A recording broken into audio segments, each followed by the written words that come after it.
It's showtime. What is up, everybody? Welcome to the Untitled pilot episode of Nostalgic Nightmares. Basically, just our show Horrorwood rebranded. Because we don't just talk about horror; we talk about whatever the fuck you guys want, pretty much. And chaos ensues. But it's been like what 2 months, I think, since our last stream together. From what I was checking. So, what have you guys been up to the last 2 months? How are you? Well, let's see. I just started watching The Penguin just before we got on. Fuck yeah, dude. So far, so good. I'm digging it. I had to watch. I did watch The Batman one more time first because I love that movie, and it was a good precursor. And I just got home from my 1 week off, and I did watch some good horror comedy during my vacation. But other than that, I've just been chilling. Well, I'll talk more about that movie a little later, maybe.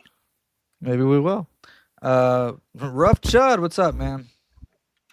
What's up?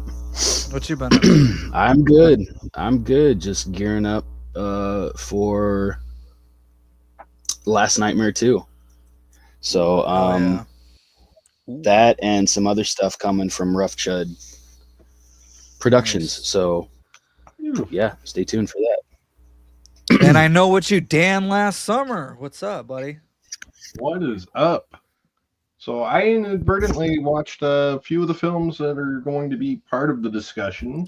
Not really aware that that's what we were going to be doing this week. I mostly enjoyed that experience. About 2/3 of it. Yeah. Okay. Anyways, so yeah, what we're gonna do, as I said, this is your guys' show. Whatever the fuck you guys want to talk about, or a couple. I guess you could say like movie news stuff that I did want to kind of get your guys' thoughts on, and one of those is I know what you did last summer. But let me say hi to everybody that's here in the chat because it's been a while. I missed you guys. Antonis, Sergeant Shitty Pickle, who we now know the identity of you fucker. Yeah, what's up? I'm still man? keeping up my appearances in the chat, and I love that you do that. Hell yeah, keep it going. I watched a first time watch horror movie last night called Hellraiser Inferno. Have you seen it before? Yeah, I've seen all the Hellraisers, and I will say this: out of like that era of Hellraiser films, Inferno's the best one, but I used best very loosely because that's the start of the shit downslide. Yeah, well, yeah. I argue that it starts with Bloodlines. Yeah, I'm not the biggest Bloodlines fan. Yeah, but Bloodlines is more Hellraiser than anything else after that shit. So I'm not gonna argue that it is. I'll give it a pass for having meddling behind the scenes meddling because they didn't know which fucking movie to make. They made 3 in 1, but whatever. That's a different discussion. We're not talking about fucking Hellraiser tonight. Pinhead had some good lines in that movie too. So I don't know. His Welcome to Hell, that was pretty good. Yeah. And do I look like someone who cares what God thinks? That is a great line. Yeah. I mean, it's like I will say Inferno. Or go ahead, Chad. Oh no. I was just gonna say they're watchable because of Doug Bradley, but the more they go on, they're just. Are they though? His presence isn't like, worth it. After I'd say I love Doug Inferno Bradley, on. but no. Yeah, from Inferno on, it's not worth it. Yeah, Inferno I think is really the last great watchable one, and I say great a little more than loosely. I admittedly have a soft spot for that one. For the ending alone, that ending is like fucking nightmare fuel. I don't remember the ending of that one. How did that one end? I don't remember. Dude, at that point they like kind of all blend together. Basically, the guy's in hell, and he's basically reliving the whole experience. And right. That's the same. Yeah, they redo that fucking ending like 3 times after that because I Hellseeker, so. Hellseeker, it follows the dude, and it turns out he's been in hell the whole time, and Pinhead's just fucking with him. So is Hellseeker the worst one then? Because I argue Hellseeker is the worst one. Hell World is pretty bad. God. Hell World, they're all pretty bad. Lance Henriksen's in it too. Lance couldn't save that shit. Deader was interesting. Deader was a neat concept. It just didn't still the work. only thing that's watchable about that. Yeah. Like I get what they were going for. Like, well, see, the reason why all of them don't work is because they tried to cram Hellraiser into it. If they'd have just stuck with they were different movies. Yeah, a lot of them were like regular scripts, and they're just like, oh, you know what this movie needs? Throw Pinhead and the Cenobites in Pinhead there. and the Cenobites, yeah. Just throw them in there somewhere. Hey, that's still slightly better than Leprechaun Origins. Those are the same guys who saw fucking The Lost Boys and said, you know what this movie needs? Tim Capello. It did need shirtless, that, though. Playing his fucking sax. But the movie did need that, absolutely. I know, but that what's up, Holly? I haven't watched a lot of movies lately. I've been rewatching South Park, and I've also been watching Dope Thief on Apple TV. I don't know what Dope Thief is. That's my first time hearing that one. And the final season of You. I checked out of You after like season 3. I was done. I was like, 1 and 2 were fine. I wasn't a big fan of 3, so I think I'm done with this. And then, sure enough, I heard season 4 was pretty bad. So, what's up, Hatchet Boys? Yeah, I haven't been doing much. I've been trying to get things ready to get these channels relaunched, get the live streams going again. Working on the next draft of the Book of Saw, my Saw timeline scripts. That's what I've been trying to keep track of new watches that I've been wanting to see. Like I did watch The Monkey, which was awesome. I love The Monkey. Companion was pretty good. Hard Eyes was fun. I'm trying to think like what else I kind of saw recently. I haven't seen that much this year. I know that, but it's only April. It's fine. I saw Accountant 2 on Friday, and that was actually really good. I enjoyed it a lot more than the first one. I rewatched the first one last night because I had only seen it like the one time when it first came out. I loved it though. Like I always remembered that I loved it, but I popped it on again. I was like, damn, I forgot how good this was. Yeah, it's solid. It's not his best, but I think Accountant 2 is by far one of Ben Affleck's best performances. He just, I don't know. He plays that role really well. So he does, yeah, for sure. And then the play between him and John Bernthal, it's almost like they're like real siblings. It's really good. Bernthal, I got that like just from the press tour that I've seen them do like interviews and shit like that, and I'm like, it feels like these two are actual brothers. Yeah. So so there was a couple things that have come out. You want to get the I Know What You Did Last Summer thing out of the way first? You want to talk about that? Oh, sure. Let's talk about I Know What You Did Last Summer. So guys, the Legacy sequel, I Know What You Did Last Summer, titled I Know What You Did Last Summer, drops its first little teaser trailer. I don't even remember what it was labeled as, but it was a fucking teaser. Now, obviously, I think all of us here are fans of I Know What You Did Last Summer 1 and 2 at least, right? Mm-hmm. Oh yeah. So when we all watched the trailer, right? Okay. Yeah. So what did you guys think about it?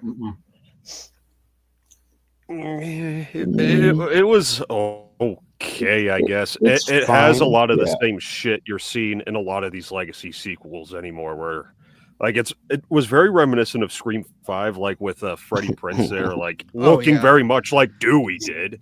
Yeah, Ray's a goner, by the way. Yeah. I'm sticking to that. I don't think so. He's gonna. You don't think so? They're gonna tease that. He's gonna disappear for the whole movie and then pop up at the end and share it or save the day. I don't know, man. I think they're gonna scream it. I really do.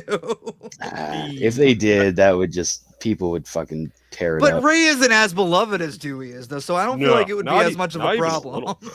Nah. Yeah, so why even try to attempt it? They couldn't recreate that with any other character. I don't know, but they're gonna try. I mean, I don't know. I'm just guessing, but I don't know. Maybe the people behind this upcoming movie who is like, well, we've been in tune with Scream since the beginning. Well, I mean, first two movies had the same writer, so maybe we'll kind of toe the line and make it our own Scream 5. Let's just go there. Yeah, I you got mean, that fucking shot too of the fisherman. Yeah. Like This franchise was POV on the ground. The Good. title card shot. man. Yeah. I mean, this franchise was born as a fucked up spawn of Scream, so why not fucking copy everything right down to the fucking lean into it reboots. But the thing is, there's enough that's different about it. Like when you actually watch them two side by side, it's like, yeah, you see similar patterns and whatnot, but like they're very different movies still. Well, right, but I mean that's like Halloween and Friday. It's still Friday's still a Halloween clone, but it did enough where it can stand on its own. Right. And then Dan, you said you did not watch the trailer? I did not. Okay. I thought about it, but I want to go in with this sort of this blind optimism, Fair enough. Because for those of you who I haven't talked to in a while, I don't watch trailers anymore typically, unless it's for like a franchise or a familiar brand, something I'm already familiar with. It's like, okay, I already know what I'm getting myself into with this. But even then, I'll only stick to like the first teaser and then stop. Because that's all I really need. Anything new, I don't watch trailers for at all. So I completely understand where you're coming from and choosing not to watch that trailer. I mean, and I don't think it shows much, but it is a good little tease. But again, according to their reaction, people are just very upset with it. They did not like it. I was like, I don't know what you people were expecting. It's not Scream. I know what you did last summer. Like, I don't know. So are they complaining that it's too minimal?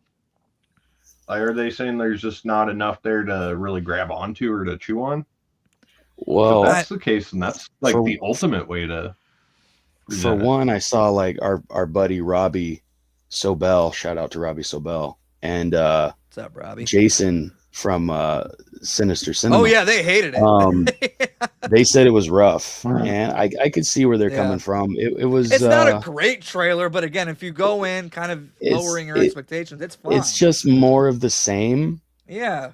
Kind of shit. Like it's like, okay, well it looks fine, but like you guys could have showed us something. Like I don't know, make it different somehow. But it just looked like more of the same. Like they're just rehashing old ideas. Yeah. Well, I mean, obviously it's a fucking reboot, but legacy sequel, but still, you got to change it up. That might be the safest bet, though. I mean, at least for this first one. If it's lucky enough to get a sequel, then take some more risks. But I think this first one, you gotta have to play it safe a little bit. Exactly where I was about to go with that, because having just watched the third one for the first time, the only way to really reintroduce it to people is to play it safe, stick to what the first one sets up, go from there. And again, not to draw the Scream comparison again, but Scream 5 was very safe, and then Scream 6 they started taking. Well, we thought they were taking more bolder chances. We got out of Woodsboro. We're in this big Apple setting now, and certain characters who probably should have died did not die. So they kind of took some risks a little bit. But I think they're gonna do like the same here, to where they're gonna play this one safe. If they're lucky enough to get another one, then they'll start having a little bit more fun. So. Blu-ray says, I think Freddie Prinze will probably have a few more minutes of screen time than Jennifer Love. I'll be honest, I don't think Jennifer Love Hewitt's in this movie very much at all. I think Ray will be in the good majority of it, though. I do feel like, again, very much like Dewey, I feel like they're going to kind of use that same formula with the legacy characters here, where Julie will show up. She'll kind of be gone for a while. Maybe she'll be in the final act with the new final girl, and they'll kind of like together defeat the new fisherman. It's gonna be a Sydney from Scream 5 type thing. Kind of, yeah. Meanwhile, Freddie Prinze is having a lot of the screen time with the legacy cast, and trying to help them figure it out. And he's probably gonna die, guys. Another thing that I found interesting was that we didn't see them together. Mm-hmm. You know what I mean? So I picked up on that too. I wonder if Ray and Julie are not even together anymore. I don't think they are. Just like the vibe that I Surprise, saw from that surprise. trailer. But I it's been mean- years. I get it. You know, people Yeah, change, people grow and go in different directions. It happens. Yeah. You know. But man, I was really rooting for those two. I'll put it this way. Yeah. I'll be shocked if we watch the movie and they are still together. I'll be surprised. Yeah. Me too, I to be mean- honest. I think Barry and Helen are more together than those two at this point. Yeah, together in the fucking ice in the grave. Yep. They're probably still speaking there. Speaking of, Carla did survive. Brandy's character from I Still Know What You Did Last Summer. There's been rumblings of is she or is she not going to be in the movie. So basically, Brandy was doing an interview for another project that she was working on. They were filming I Know What You Did Last Summer. Someone brought it up like, hey, your character's still alive. Would you come back? And she's like, yeah, if they called me, I would be down. And I think like a day or two later, Brandy put on social media like, they called me. I can't say what happened, if anything, but they called me. And then just like a week or two ago, the director was being interviewed. And the question came up, is Brandy in the movie? And she just said, you'll have to see it. And she's going to pop up in this movie. I don't think it's going to be more than like a one scene quick cameo, but she's going to pop up. Well, I mean, shit, the director tried to get fucking Sarah Michelle Gellar to come back, even though she died. It's like, really? Yeah. Like, Yeah. It's like, come on. Might as well call Jack Well- Black while you're at it. Yeah, Dude, I would right? love that. I would love that. Get Galecki while we're going that way too, you know. Jeffrey Combs too. Let's bring him back. Hell yeah. Johnny Yeah. Galecki from the first one. It was just a flesh wound. It was just a flesh wound for Jeff Combs. Yeah. Like you fuck, can read bring back that. Mekhi Pfeiffer. Like, bring him back too. Shit, Yeah, no. why When not? I was reading the message he sent about bring Titus back, I don't know why I brain farted thinking, I don't know. I don't remember Mekhi Pfeiffer taking the fucking shears to the chest. I had the characters totally mixed up because they both have that tie at the beginning of their name. You know? Oh, right. Yeah. I'm like, Hmm. I was still a little discombobulated when I read Yes. that. Thank you, Holly. I agree. I'm completely with you guys. Starting to wonder if you went missing in action. No, just been busy. There's been a lot going on. And, life is life. You know, it happens. Mhm. I'm kind of glad Sarah Michelle Gellar turned the offer down, though. It would have been cool to see her back. Look, I love Sarah Michelle Gellar. I think she's, pretty overall. She's pretty good in that movie. Her chase scene is awesome. But yeah, no, she's dead. Keep her dead. Which that is Yeah. one thing that I do recognize already. Just looking at that trailer, it's clear to me that the filmmakers care about what came before in terms of the first two movies. Because they do show that scene. You see like the gravestone of Elsa and Helen buried right next to each other. And you're like, wow, even Elsa gets a little wink in this trailer. So I do think that there's going to be some good little winks and nods from the first two films in there. And it's clear to me, if nothing, like if this movie comes out and sucks, I at least know that they tried. Because it does look like that they do care at least. So that's good. But So we There's can't. going to be So a can we character named Billy assume? Blue. I do think we will hear the name Billy Blue. Can we assume that Ben Willis and his son are still alive then? Please no. I mean, why not? That is a good question. Do you think? I mean, like Muse Watson hasn't been announced for this. There's been no talk of him returning at all. So I think we're all just assuming that this new fisherman character is going to be linked to the New Blood and not linked to Julian Ray. But And they're just coming in to help. Watch there be some character say, oh yeah, that Ben Wilson, he had a third kid no one knew about. yeah, yeah. That's a shit. Trudy and the doctor didn't have two kids. They had three. Hey, nice, Nice, House of Wax. nice. Which I'm gonna talk about that a little bit in the show. Yeah. But so yeah, I know what you did. Let's look. I'm looking forward to it, but I'm also not raising my expectations too high on it either. I think I think it'll be a decent legacy sequel. I don't know if it's gonna quite come close to the level. It'll be solid enough. That's like my guess. But so yeah, we got the I Know What You, funny because in the 90s we had Scream, I Know What You Did Last Summer, and Urban Legend. And now we're in 2025 and we had Scream in 2022. We're getting I Know What You Did Last Summer in 2025. And they just announced they're doing an Urban Legend reboot. They didn't say legacy sequel. Yeah. They said they're going to do it as a reboot and then bring in like digital Urban Legends or some shit like that, which could be cool, honestly. Yeah, let's do Valentine too, different. And fucking, what are some other one-off slashers? Let's do Valentine. Let's do fucking Cherry Falls. Cherry Falls. Let's do all that shit. Although Brittany Murphy's not with us anymore, I don't know if I would want it at all. That's true. That's true. Michael Bean's still around. It's funny about Urban Legend getting that reboot there because, I decided to watch that last night because, I just kind of got in that mood of that 90s teen horror. Those are fun, yeah. And finally watched the second Urban Legend, and I went into that thinking this is going to be dog shit. The second one, I think better than the first, personally. That's kind of where I'm at. I was like, first?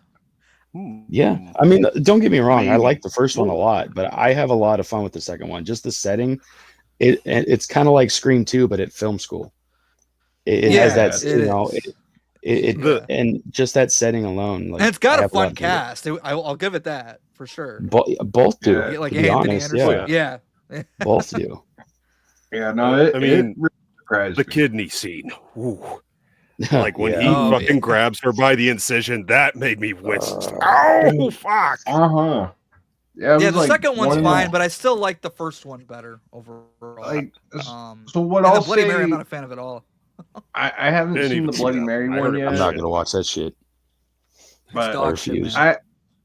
So I would say that the first one was the better film, but I enjoyed the second one a whole lot more.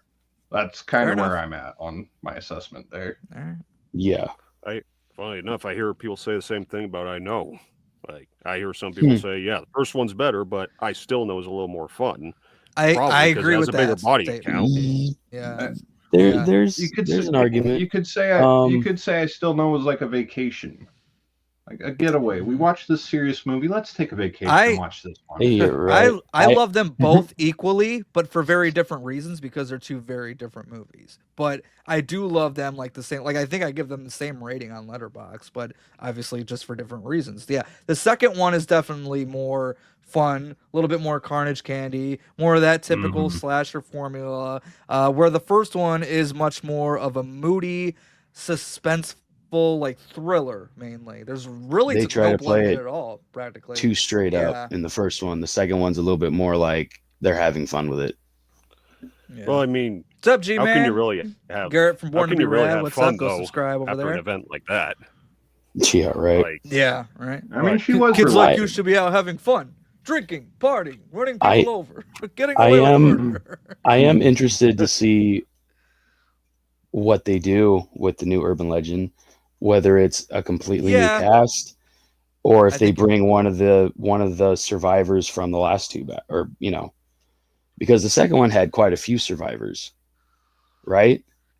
From what I remember, Joey Lawrence, the director, Anson Mount guy, the twin brother of the one who died, and then her, and the first one had Alicia Witt, who was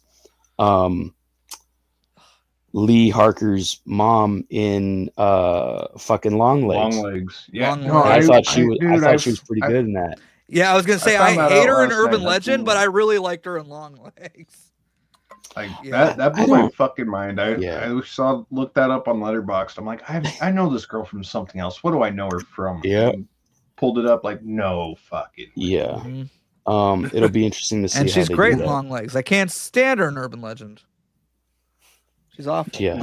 I see David Deathray pop in here too. What's up, Davey? Maybe Long Legs is a secret sequel to fucking the first Urban Legend where she fell into the urban legend of fucking Long Legs. Yeah. Ooh. Everyone's got to connect all these movies together. Why not? At this point, why the fuck not? Danner, you want to work on a theory that connects all the Nicolas Cage movies? I think the writer of Sure. Could you fucking imagine? Oh boy. Fuck. Okay. You have like Long Nick Legs Cage from Wicker like Man. Wicker Man meets Vampire's Kiss. Could you imagine? Oh Jesus. Not the ABCs. Wicker Man meets Ghost Rider would probably be a bad idea, huh? Well, I want I mean, depending how you look at it, it was Mandy. a prequel. Mandy meets Ghost Rider would be interesting. Mandy meets any other of his films. Mandy meets The Unbearable Weight of Massive Talent. No. I want Willy's Wonderland and Unbearable Weight together. There you go. Like, There you I go. want the janitor and then Nick Cage playing Nick Cage. There you go. There was fuck. this one. It was Ride. I think it was like Ride with the Devil or something like that. The one with fucking Miss Shits in her bed. Drive Angry. Drive Angry. Oh, Yeah. Yeah, no, it wasn't that. It was like William Fichtner's in that one too. That one's a good one, actually. I really. That's like actually that a fun one. It's fun. It's one of those like you got to be on one of those free services to find it kind of Nick Cage movies, where it's like here's they put like 10 movies with him out a year. Yeah, there's so many. The Nick Cage 10-pack from Walmart, $5. It was a really weird one though, because he's like a passenger in this guy's car. He just hops in the back seat. He's like, "You're gonna drive me somewhere," and he plays it real calm. And then he starts to go really fucking unhinged. Like he goes from 0 to like a 10 Nick Cage, That was a more recent one, huh? Yeah. It's got the guy from Silent Night in there, the one where the guy gets shot in the throat. Yeah, Joel Kinnaman. Thank you. I did see that, but I don't think it got a wide release. Yeah, no, I think it was a limited, really small release on that for sure. Yeah, I do remember that now. Actually, I did see a teaser on it. Hold on, I'll find it. I'll pull it up. I was like Ride with the Devil or something like that. Give me one good reason why I shouldn't shoot you. Oh, because I'm sympathy for the devil. Sympathy. There we go. 2023 psychological thriller. Okay, yeah. I have. Yeah. There we go. I haven't seen this one yet, but it's on my list. Sympathy. The new one, the surfer looks weird. It looks. I mean, it looks like it could be good. Half of his movies look weird at a glance, though. Right. Arcadian was okay. The one on Shudder, that was all right. Yeah, see that? I couldn't get into that because it was like way too subdued. Oh shit! Of a Nick Cage performance. He froze and then vanished. Oh damn! I totally missed it. Yeah, no, that was a little bit more subdued, but I thought it was. I mean, it was decent. It wasn't great by any means, but for Shudder original, wasn't bad. Yeah, it's one of, I guess I just need to try it again because usually if I can't get through one, I've been trying to be more fair and polite to movies lately. And dude, one I can't get through, I've stopped maybe 3 times, is fucking Craven. Holy shit! Oh, what you actually sat down for that one? It's on Netflix. I mean, but I've stopped it like 3 times. It is the most boring fucking movie based on a comic book I have ever seen. Like, holy shit. It makes The Mask 2 look decent. There is no The Mask 2. It's Son of the Mask. That's true. Or whatever, Son of the Mask. But it's bad. Una momento, keep going, Lost Connection. All right. But I watched that other one on Shudder, that Bloody Axe Wound, and that was okay. F, Marry, Kill was pretty good. That was surprising. And then what was that? Hell of a Summer was just kind of meh. The reasoning behind why everything's going wrong in Hell of a Summer really kind of took me out. I was like, really? Like, that's such a fucking shit motive. Like, come on. Yeah. It's so fucking weak. I haven't seen that one, I don't think, but I don't know. If you have a hard time trying to write a motive, just don't write one. Yeah. I mean, it had a lot of promise. It was pretty good up until that point. But, it got cliched. And I know that's really hard to do, like not do something that's a cliche, but like it was so fucking, yeah. It was such a letdown. I was like, wow, you just kind of ruined this whole experience for me. Fuck.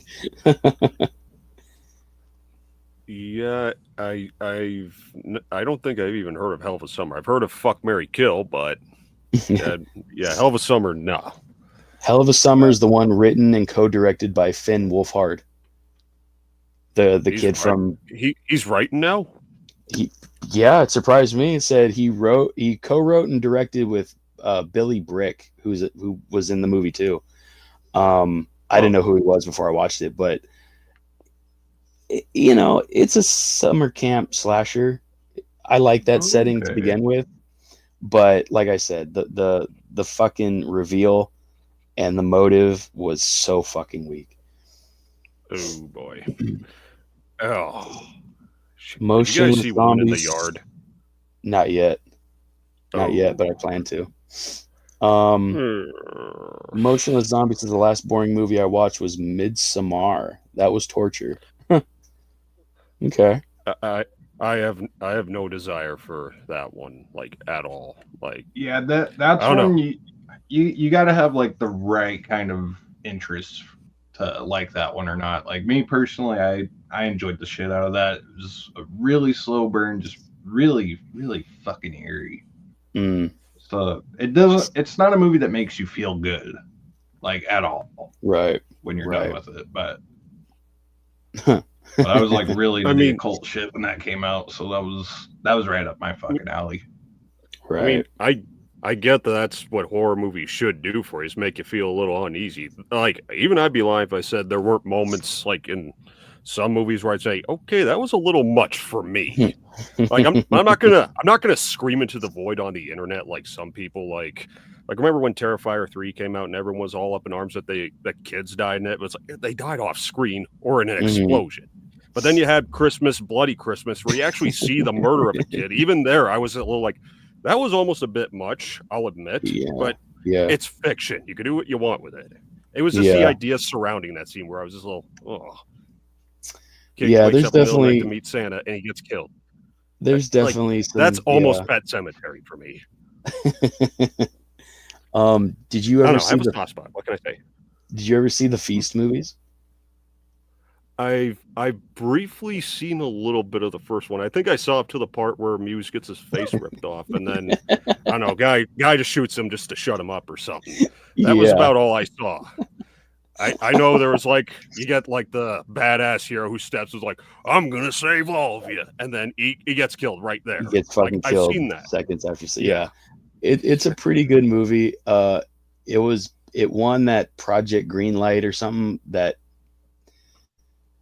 Ben Affleck and Matt Damon did, so they were like executive producers on that movie. Oh yeah. But the sequels, where they took it after that, because the guy got a budget, not from them, but he got a budget for the 2 sequels. And in the third one, I don't remember exactly what happened, but there's a new group of survivors, from the second one. Only like 1 or 2 characters actually appear in all 3. But all I remember is this guy, skinny dude, he's running with the baby in his arms, and like he just went through all this crap just to save the baby. Welcome back. But then he tosses the baby up so he can save himself. And the baby gets What are you guys talking about? I'm like, what the fuck was that? Like, that was so fucking pointless. You just gave this nerdy dude who finally gets his moment to save a baby and go through all this bullshit, and then realizes, oh fuck, I can't get back up to where I was safely with this baby in my hands. All right, sorry, baby. He tosses the baby and fucking he ends up dying later on anyway. I'm like, what the fuck happened? But the baby in real life was like the director's nephew or something, so whatever. But it was just like, what the fuck? That's that old nepotism casting for you there. Yeah, but just like, it was so random. Like, what? I don't know. We've just been talking about random what I bullshit. Yeah, I got shit. No, I had to restart my fucking like router or some shit. I don't know what was going on. Fuck. But I do have one thing. One other thing that I do want to talk about. Let's talk about buttered sausage. Talk about buttered sausage, where it comes from, what it does, why is it doing what it's doing. Get it out of my face. What about buttered sausage? That's not your jam. It's not your thing. You don't like it? It's not my jam. I don't buy jam. I buy honey, and I kiss it on the lips.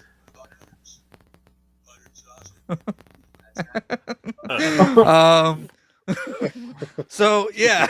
Anyways, yeah, I had to reset my fucking connection. That was a fucking pain in the ass. Kraven the Hunter feels like a movie that was shelved. I did not watch that one. I got it on the digital because I have all the fucking Spider-Verse movies. There's like 3 of them that I still have to watch. Still have to watch the newest Venom, no interest. Kraven and Madam Web. Like, I'm good. See, I might have to I'm gonna put Madam Web in the dumpster. I even told the guys I'm gonna do it. Like, that's one of those ones where. Well, that's just how it's universally hated. Yeah. I don't even think Sydney Sweeney in a schoolgirl uniform is going to distract me from what the movie gets wrong. Like, I wonder if it wants me to drink anything. Yeah. Yeah. It was so bad. Finn Wolfhard is right. Yeah, I don't really care about the Idle Hands remake at all, to be honest with you. Like, I have no interest in it. I love the original, but I got no interest to watch this one.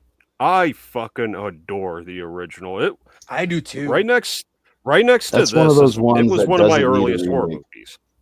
No. Yeah, exactly. Like, it's like you can remake it if you want to. Go ahead, have fun, but that doesn't mean you have to watch it. You know, I may have I- far-fetched theory. I have a far-fetched theory. I'm betting some of these people who are coming up with these ideas for these reboots and shit. You think they might be lurking around somewhere in Killer Flicks, listening to what a lot of us are saying lately? Like, we're looking back on those horror movies that we watched too early in our lives. It's possible. Like, people like I Know What You Did Last Summer. Oh, hey, that loser over there said I Know What You Did Last Summer. What's his first horror movie? Let's make a legacy sequel. It's Jason from Sinister Cinemas. It's hot right now. Yeah. Yeah. He's secretly working for the studios. Giving them I'm about to say something. I'm about to say something that I usually say for our chats when we're not on screen. I haven't seen Idle Hands. Filthy. Buddy, Look, it's like right up your alley. You're really lucky that I don't have like a bunch of clips uploaded ready to go in my arsenal here, but I do have this one. It's like a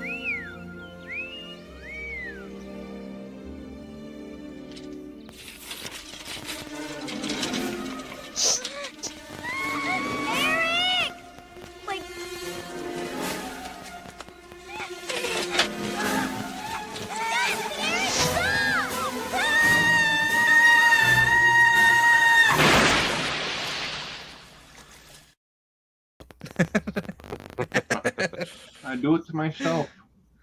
Yeah, I mean, you're getting as bad as Idle Hands is basically you really are. But a stoner comedy with body horror elements. Pretty much. Yeah. Fuck, we could have done that for a 420 special. Oh man, we could have.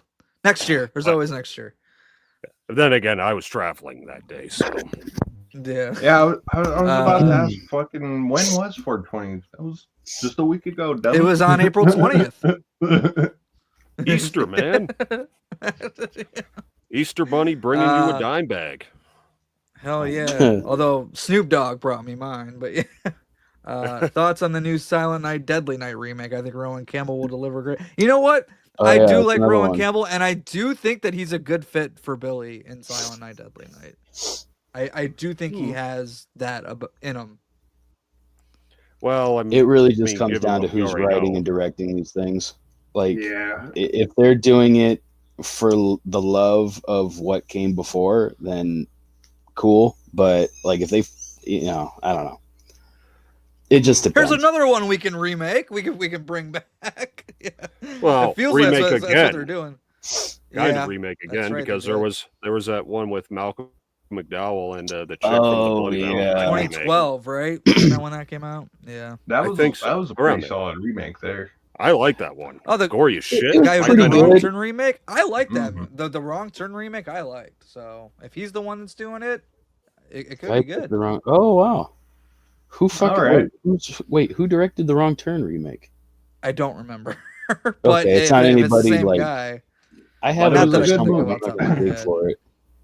It was a I'm- good movie though, so that's kind of what matters on that. Yeah. I suppose. I Holly like that said they I actually watched the tried woman something in the, new. Holly said I like the woman in the yard, or I watched the woman in the yard yesterday. I've been hearing mixed things about that. Some people are liking it, some people didn't really like it at all. So, what do you guys think about that? Have you guys seen it yet? Do you have any interest to? Not yet. Eventually. No.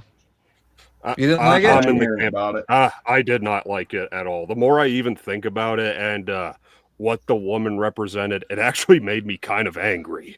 Like, Oh, that's your fucking. I wanted to scream when I walked out of the theater. Like, what the fuck was that? then I watched Lee's review. It's like okay, to each his own. But dude, what were you on when you watched that movie? It must have been good because I'm on the. He loved it, and I'm way over on the. I hated this. Like, I did make that post at one point where I said, right now I just want to see Blumhouse burn to the ground. That movie. Speaking of Blumhouse, that's a good segue. What are you guys' thoughts on Megan 2.0? This is another trailer that I did watch because, again, I'm familiar with what came before. So I did watch this trailer, and I have thoughts, but you guys go ahead. I've got nothing. It might have been. It was one of the last two shows we did. I think we talked about it briefly. Did we? I don't remember. We might have. have. It could have been one of our chats off screen, but I was kind of indifferent to Megan as a whole, so I'm Me too. kind of indifferent to 2.0. Yeah. It's another one that I just don't really care. I mean, the first one was fine. I enjoyed it. I had fun with it. But honestly, I'd rather just see fucking Chucky than Megan. Like, give me Chucky all day, man. Every day. Megan just, I don't know. So the first one, when I got done watching the first one, I was like, that was fine. It was, kind of forgettable, but it was fine. Since then, I have not had any desire to go back and revisit that movie. Yeah, Like, I'll it probably was never fine for rewatch like it. one watch. I'm never in the mood to go back and revisit that one. And then I saw the Megan 2.0 trailer. And this looks so fucking dumb, but I'm here for it. I'm into it. I'm not gonna lie to you guys. It is very like Terminator 2. Like, they fully embraced the silliness of that first movie, because that first movie, there's a lot of silliness, but they're also trying to play it straight in certain spots, and I feel like that just didn't work. This one, they're leaning into that silliness, and I was like, okay, you're gonna get more self-aware. We're acknowledging how crazy and ridiculous this is. Let's go. I'll give it a shot. I'm not gonna say I'm excited for it, because I'm not, but I'm not gonna lie, it has piqued my interest. So, All right. Megan 2.0 looks awful. Maybe I don't think it'll be good, but I think it could be fun. I think it could be fun. I don't think it's gonna be good though. Total Terminator 2 ripoff. 100%. I have very low expectations for that movie, and then when I say very low, I'm talking. I get it. Very low. I get it. Right next I to get fucking it. It just dinosaur it looks like one of those like turn off your brain, let's have some dumb fun movies. Pretty That's much what it looks like to me. Yeah. But even with that being said, there's a lot more that I'd pick to have dumb fun with than Megan. Yeah.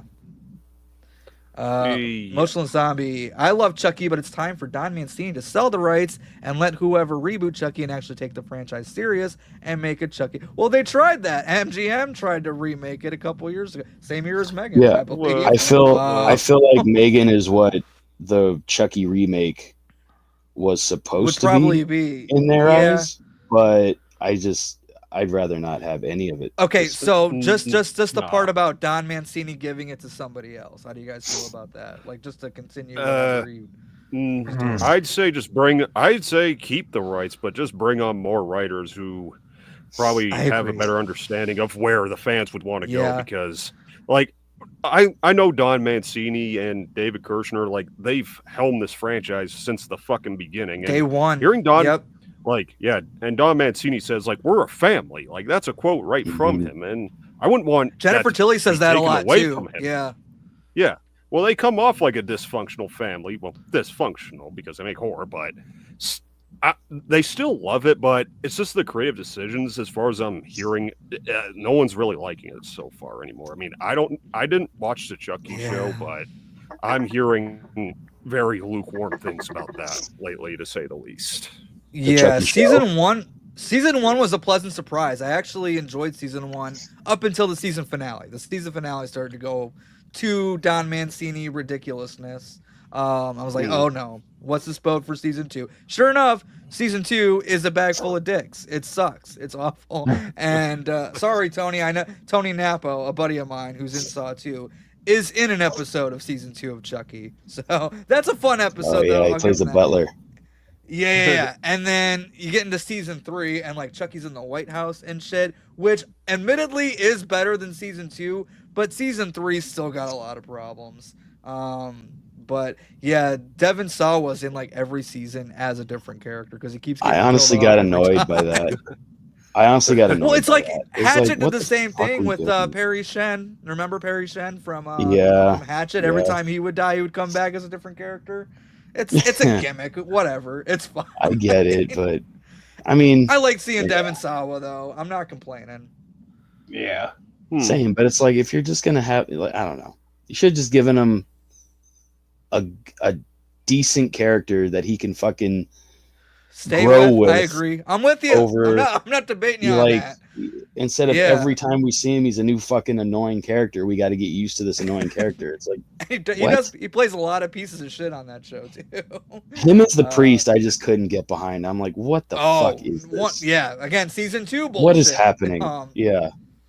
I hope Don at least makes one more Chucky movie to wrap the franchise up. They did say that we're gonna see Chucky again, and I mean, the last 2 actual movies were not too terrible. I mean, I love Cult was a little weird. Oh, they're pretty good. Yeah, Cult I wasn't too big.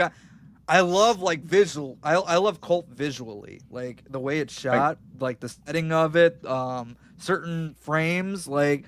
It's great to look at, but like the story wise and character wise, I just think this is not the kind of Chucky shit that I like. It's almost like they've become creatively bankrupt. They don't know where to go. They don't know what to do. The best thing you could do is just end it. Like they said, do one more movie and end it right. But end it. I'll tell you the one thing the show did though. It made Glenda likable for me. I like where they took that character when they showed up on the Chucky show. I didn't get quite. I was like, "Oh, this is interesting." Shit face. Yeah. Yeah. See, I think about as far as I got was Tiffany and Nina. Mm-hmm. Nika. When they were Nika. When they were in the hotel room and. Chucky's. When she had her like kidnapped and shit. Yeah. Like that was actually one of the most amusing things I'd seen in a while up to that point. Like, you know how I know you're not Chucky? Because I stabbed you in the fucking leg 20 minutes ago. Yeah. So yeah, the Chucky shit, it had its moments where I was like, all right, this is fun, and then it had its really dumb dog shit moments too. So. It is what it is. But we're going to get another movie. We know that. Don Mancini, Jennifer Tilly, they've already said that. I do hope that they find a spot for Devin Sawa, though. I really do. I hope they find a way to get him back again. Because he's having the time of his life on that show. Like, whether you like his characters or not, he's having a great time.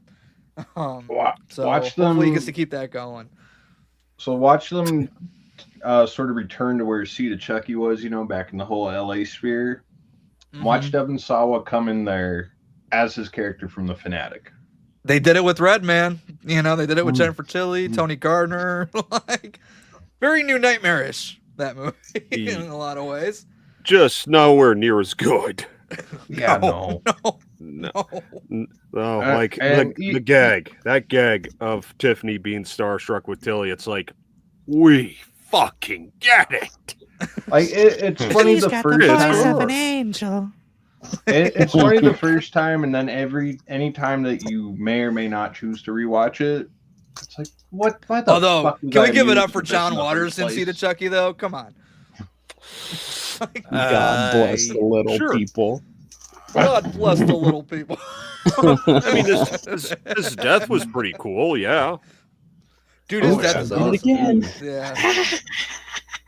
I could be wrong, but I think John Waters like directed an episode of the show. I don't know which one, but I think I remember like when the show was on. I remember seeing the episode directed by John Waters. I was like, oh, it was something like that, something along those lines. I think you're right. Yeah. Yeah, That would definitely go back to the we're a dysfunctional family. It definitely goes absolutely. back. The proof's in the pudding right there. Man. And we did get to see Kyle again finally.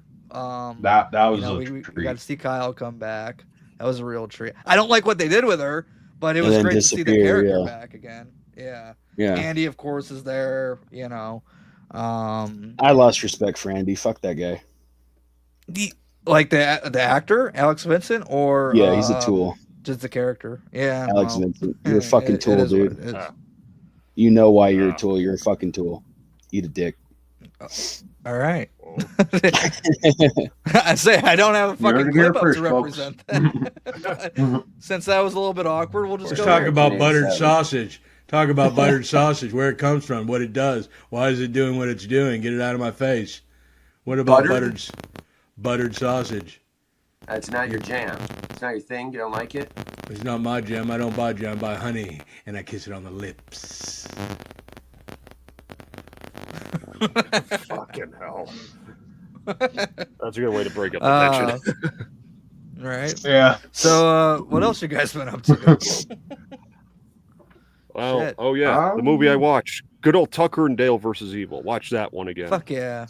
Hell yeah. Fuck, It's a fuck classic. me, I love that movie.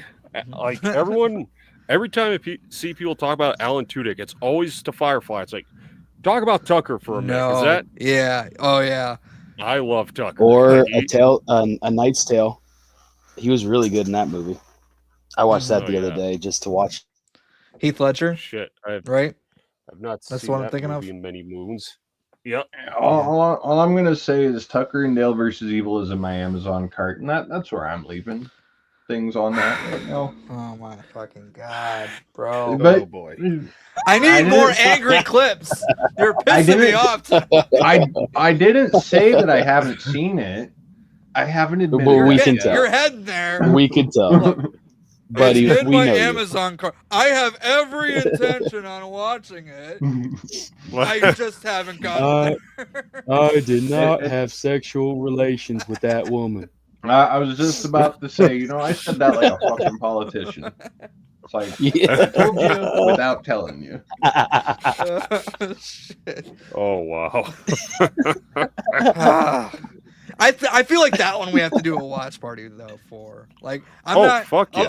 I'll be completely honest with you guys. I'm not really like Tucker and Dale. Oh into yeah. doing the whole like watch party thing like all the time. Like it's fine once in a while. Like if we have a good idea, that might be one we might have to do though.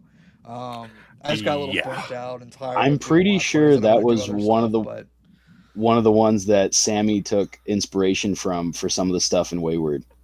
Oh, for sure. I could Like definitely see it. yeah. She mentioned that in a producer meeting one time. I was like, hell yeah, Mhm. hell yeah. Mhm. Yep. Nice. I remember. Good shit. Damn. But yeah, you gotta fucking watch it, dude. What the fuck? Fuck. We need like a double. What is it called? Double feature. Double feature. There you go. Maybe. Fuck. I gotta stop smoking. Mm-hmm. Fucking Tucker and Dale and fucking Idle Hands. Oh There hell you go. yeah! I'm down, dude. I'm so down. I'll Fuck provide the yeah. fucking finger sandwiches. Oh, Dan's not gonna get that joke. I Took thought Tucker's bowling fingers. for a second I thought it was a Trailer Park Boys joke that I couldn't pinpoint. Fucking decent. Yeah, I know.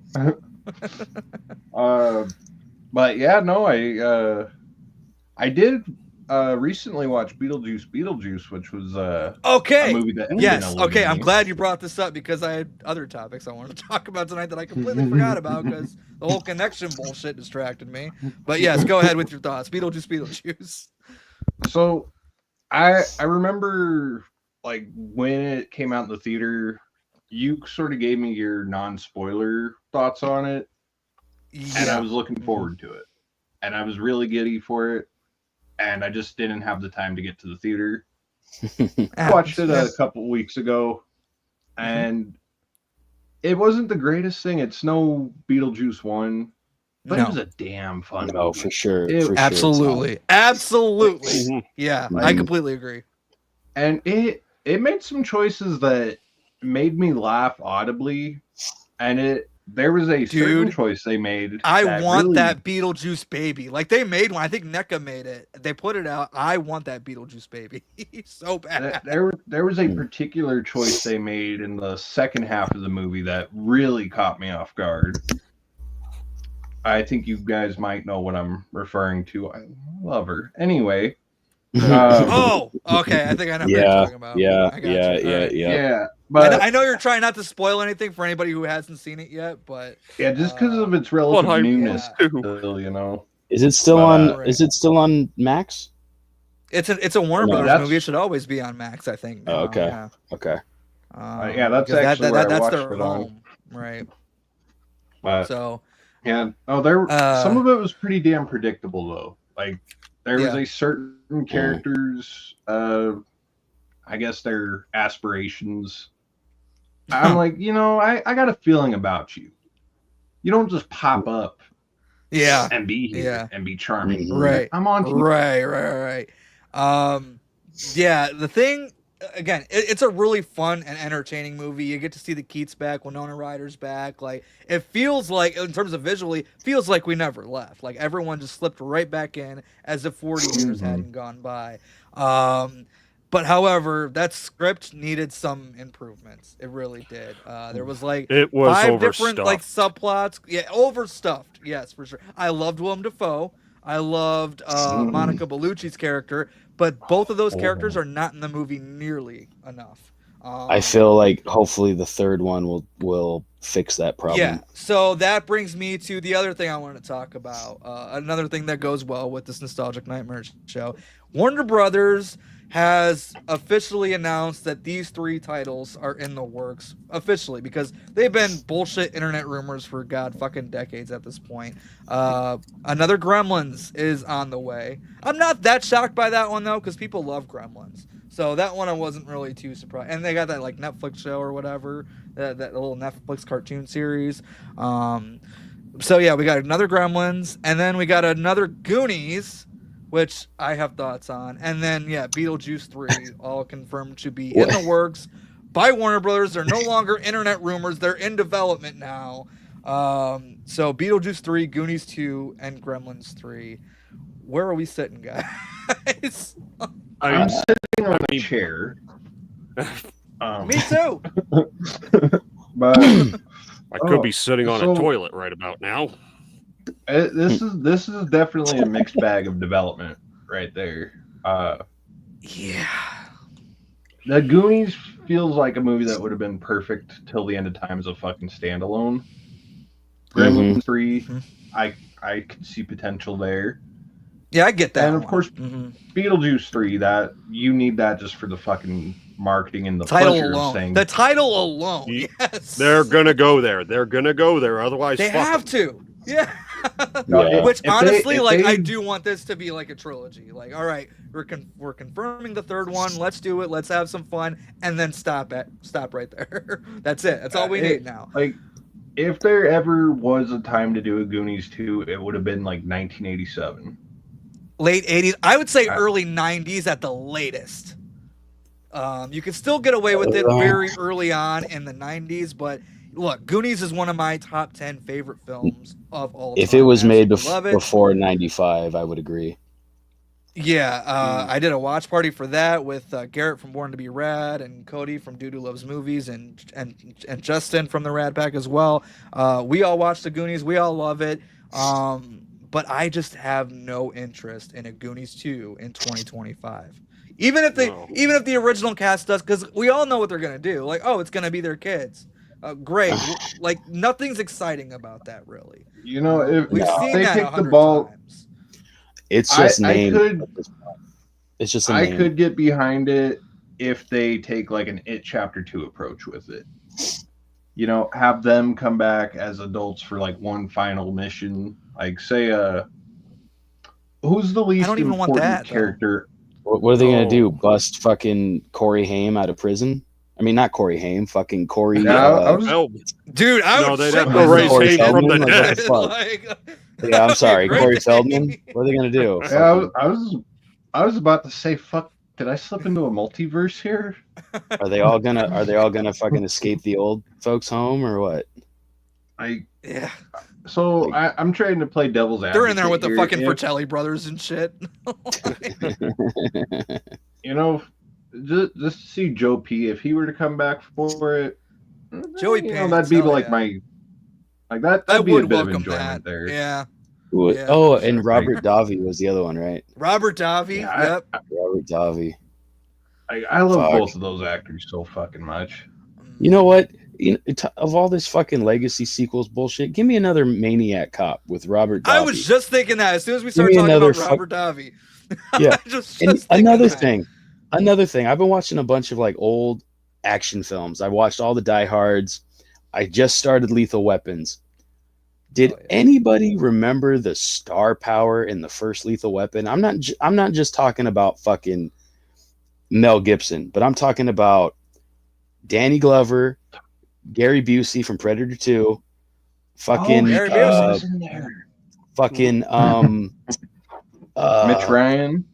Ryan, the Man in Black, and fucking Tom Atkins. I forgot Tom Atkins was in the first Lethal Weapon movie. I'm like, what? I'm watching at work. I'm like, fuck yeah, it's Tom Atkins. I'm like, god damn. Speaking of Lethal Weapon, isn't like Mel Gibson doing another one of those too? Or he's trying to? He's been trying to get that one off the ground? They're trying to do another one with him and Danny Glover, but yeah, I don't know if that one's gonna happen though. I don't think that's so. been so much development. Even when Donner was still around. Yeah. Like even when Donner was still around, they were still having problems with it, trying to get it going. I mean, so yeah. I just don't see that one happening. If it does happen, we got Beverly Hills Cop 4, and it was pretty decent. So who the hell knows? That was good. But here's another question: when will this legacy sequel madness stop, or do you guys not see an end to it? I don't see it ending completely, but it will fade away. Right now, it's just a trend, and they're riding that trend while they can. And then once they start seeing a bit of a decline, then they'll push back a little bit. But it will be we as fans need to eventually. We as fans just need to stop talking about these intellectual properties that we love, and maybe that'll be kind of a. The monkey's fantastic. It's like the pulse that. The fingers that Hollywood has on the pulse, so to speak, you know, it's going to disappear. They'll be like, let's just go back here for the chocolate-covered pretzels, and you know. I don't want the finger of Hollywood anywhere near me. Was it one of Brody Bruce's chocolate-covered pretzels by chance? Yes. They're a little melty, but damn, are they exquisite! And you're a big pretzel fan. This is a message to Cunningham and fucking Miller. You know who I'm talking to. Get your shit together. Do one just enough time to make one legacy sequel for Friday. Bring all the fucking surviving final girls back, like the mom from Part 7 was saying in Crystal Lake Memories, whatever the fuck. Mm-hmm. Do it right, cool. And then once it releases, go back to fighting. I don't give a fuck. Just give us one more good one we can all be happy with. Like, fuck. Like, come. I mean, this Crystal Lake show, I know we've kind of talked about this a couple times already, but they got Linda Cardellini in there as a young Pamela Voorhees. It seems like A24 is taking things off now. Like, they're gonna get going very, very soon. I still have my doubts that this thing's gonna see. Because like, what even kind if of they Friday do film movies, it, Friday shows even if they do film it, though. I don't know if it'll see the light of day. Still, I'm still hesitant on if it's even gonna fucking happen. The Linda Cardellini thing is promising, but I like her a lot, by the way. Yeah. Well, I mean, let's just think about what kind of show we're going to get. We're not going to get the Jason we're used to. We're going to get a very different Jason. They can't do a lot of the things that they, probably should do it's just going to be a rehash of the first film, just drawn out into a fucking show.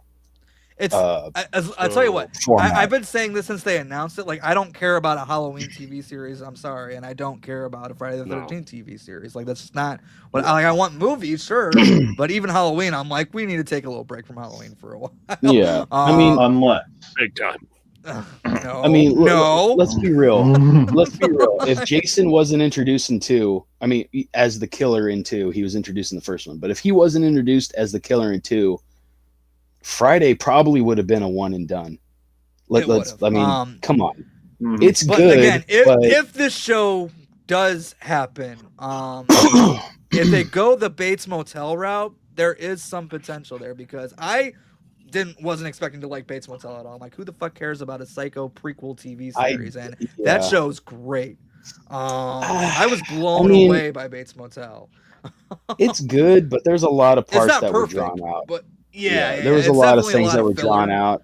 Yeah, for sure. And but again, like if they kind of start off with like this is the origin prequel, and then they start going in their own direction with it, I think that can work if it happens.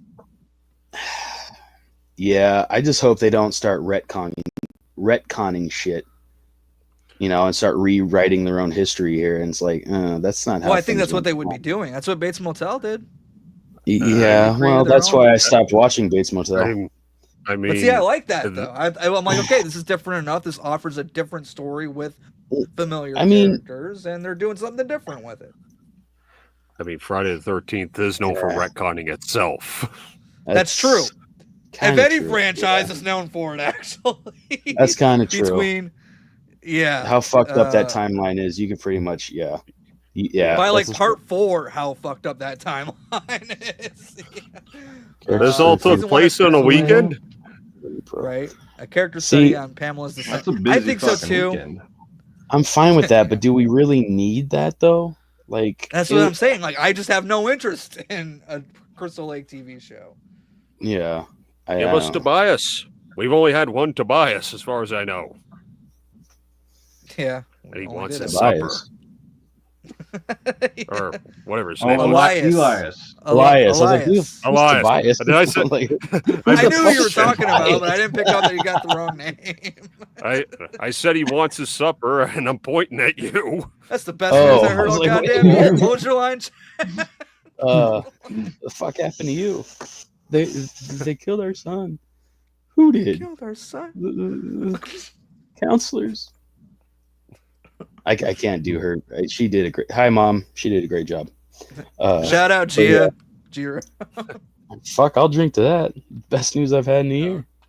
Where's supper? Oh man, what a legend. we were good. I'm glad we didn't go farther with that character. It would have been uncomfortable to play. I would imagine we were gonna go a little deeper with Elias. I'm like, no, what we got here is fine. I don't want to dive deep into fucking Elias. No. Still, I know. That's a meme for me. Just where's the sun? What's for sun? Shit. What's for sun? Here we go. I had to put it on. That's what I was. Awesome. Shit.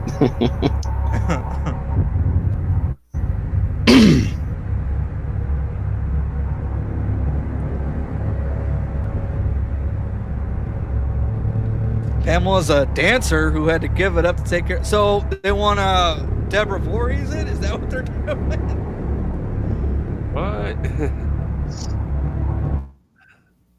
In the Crystal Lake show, Pamela had to pass as a dancer who gave it up to take care of her son. Is that actually what they're doing? They're doing the Deborah Myers thing? Anyways. Probably. Oh, fuck. My brain took a shit on me again. Seeing Linda Cardellini in her underwear, I'm not going to complain about that, though. Honestly, no. Oh, not at all.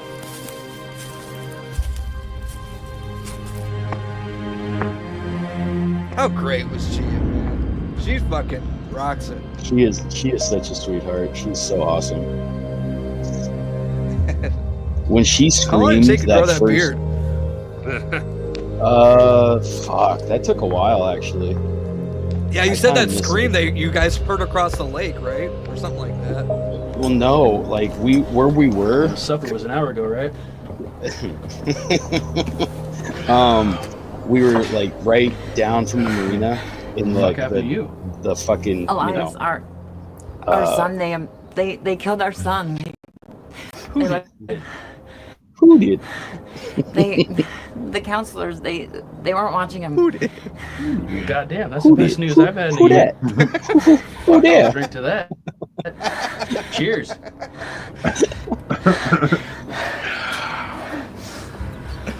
Ooh. Where's supper? Who's separate? Motherfucker. And for everyone saying That was it, Anna didn't have red hair when she was younger, yes, she did. Go back to the comics. She had red hair in the comics. Ah. She grayed out by the You know, time. when we see the first Jason out movie. through the window in part 2, I'd say part 2 Jason was pretty close to being a ginger too, huh? Yeah, Part he's two, you got some said? reddish in there. He's got some Yeah. reddish hair. Yeah.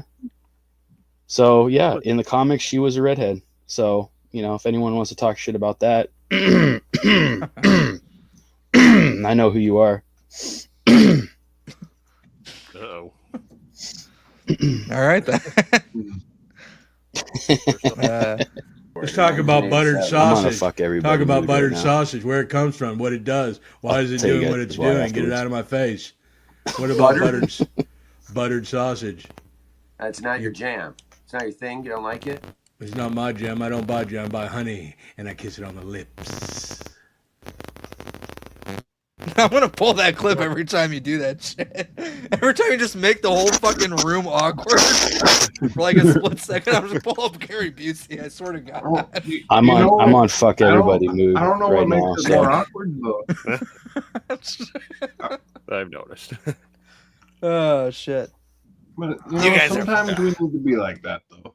Sometimes we need Yeah, to and be it's like been a that. while. You know, it's been like what, I think It- 2 months, like I said, since our last live stream together. It's crazy. That's true. We're getting back mean, in the swing if of you things, though. We're starting to get back on a more regular schedule again. These will just be whenever when we all have time to. We got something fun to discuss. Which I do know one episode we were already talking about our favorite movie soundtracks, horror soundtracks. Yeah. Yeah. Oh yeah. We're definitely We've been got talking quite about a few that for a sitting in my little bit. car. Oh yeah. Hell yeah! I'm I still, still there. need more time I on my list. I got three I mean, separate lists going on for that, just anticipating every possible approach. Oh on that shit! one. Filthy. Like, Yeah. Are we talking? I- Are we just talking only horror movie soundtracks, or? I don't know what the fuck you guys want to do. Three lists. Yeah. That's where three lists come in handy. Well, wait, did we say top 5 or top 10? Because I have a I don't think we fucking said- I remember, Chad. We're all I- stoners. You can't ask us questions like that. I have a top 10, I think we so. said. I think we said 5 because there is 4 of us, and if we were all going back and forth on 10, we'd be here till Christmas. Yes. That's true. Although I did, All right, I can although narrow 'em I down. do distinctly remember. I did present the whole challenge. Like for every soundtrack we name, we also got to cherry pick. Like, what's our favorite song from every soundtrack that we bring up? Oh yeah. Like if I were to yeah. say, that would be if I were to interesting. say something like, Scream 2, so spoilers for whenever we get to this. If I were to pick something from Scream 2, it'd be The Swing by Everclear, because every time that song Nice. plays, all I think of is, well, Sarah Michelle Gellar getting thrown off a balcony and Ghostface wiping the Hell blood. yeah. They're like, hi. That's a good song too. I can't help it. I Oh, like yeah. that one. That's pretty good. That is a show I'm looking forward to, though, because I think I might have some surprises. Oh, I'm sure you Yeah. will. There's a lot of good ones. There's a lot of good There ones is- that I there's a, didn't. that's why I said think I need more I'd time think on of. mine. Yeah. It's a task that I love, but really hate at the same time, because it's like you're making me. I love it Yeah. because it gives me a reason to listen to all of them again. Mm, Mhm. yeah, the harsh part is picking only 5. Right. Mhm. Yeah. It was hard I'll getting tell you 10. one good one. I'll spoil one of mine. House of Wax 2005. There Killer we go. fucking Now we're soundtrack. talking. Disturbed, Marilyn Manson, My Chemical Romance. Like, take your pick. Now- I'm gonna save the That's a surprise good one. punch. One I will not be including is Detroit Rock City, because if we're talking about the actual CD soundtrack, that can suck a bag of dicks. But the movie itself, the songs that are in the movie, that's top tier. Like if you go to the But- Spotify playlist of Detroit Rock City soundtrack, you'll get the ones that are in the movie. If you go to my playlist of Detroit Rock City songs, you're covered. You've got the whole movie in there. There you go. Yeah. How about the soundtrack to I'll Always Know? That No. was such impressive music. Fuck, that Oh, band no. sucked.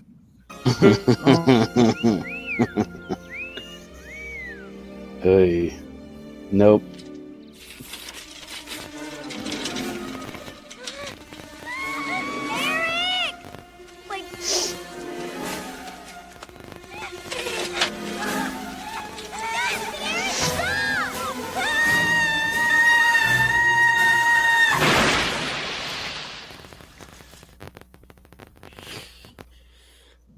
I politely tore that movie a new asshole.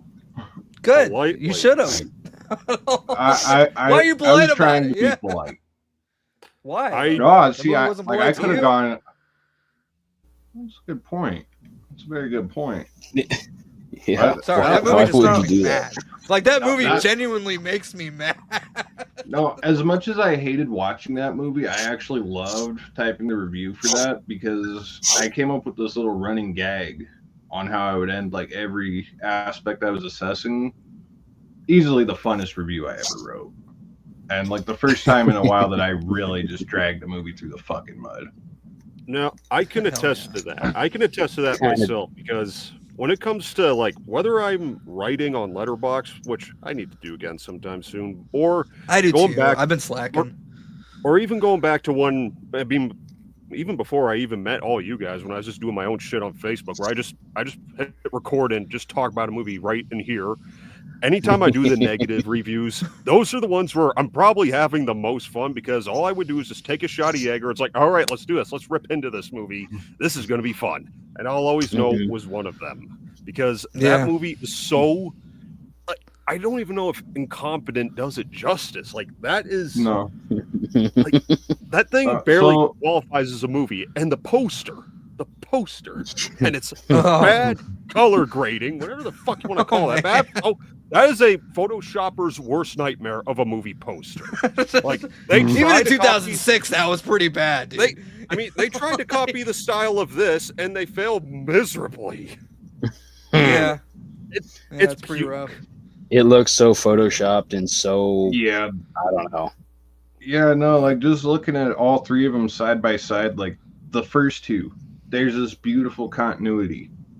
And then The contrasting colors are also a nice touch on those posters.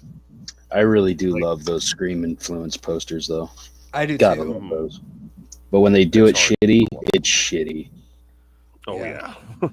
Like, I don't like- understand how you fuck that up. So many movies have done it and showed you how to do it. How do you fuck that up?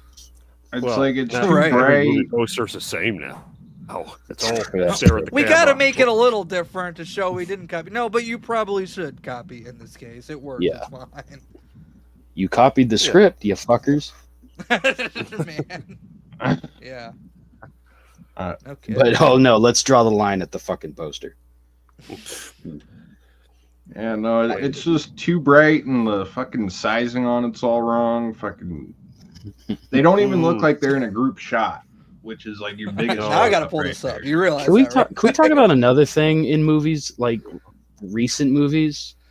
Like, what's with the fake smoke in some? Like, I watched A Good Day to Die, Hard, and then I think Accountant too. Sorry. I'm like, what the fuck is with all this fake smoke? Well, isn't there something like they can't smoke in movies or something? I don't know. There's some kind of rule. Oh, this is somewhere. I like don't- smoke from like car explosions and shit. Like, you know. Oh, well then I don't know. But like, I'm not talking about like smoking. I'm like from fires and shit, and it looks fake. It looks bad. Oh, it like just, the digital. I got yeah, you. digital smoke. All right. Well, there's some real one about to be on camera in just a few seconds. In 3, 2, 1. Look how easy that There is. you go. See that? Look, Yeah. go smoke. Ugh. Gross. No.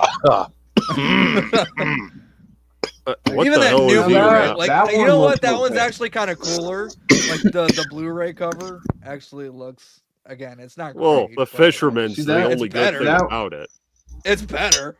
See, I like that because if you think about the first one, it's got the blue tone and then the red tone on the second one. Yeah. That's the only reason why this one works is because it's playing with the hues.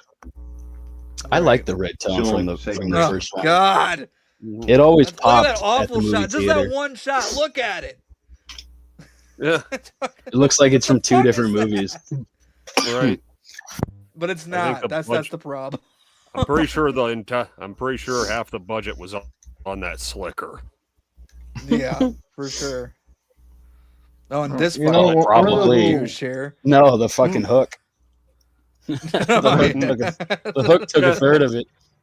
Now, you know, there's something else I want to bring up that was so incredibly stupid in that movie. I mean, everyone likes to point at how dumb it was for Helen to just stop.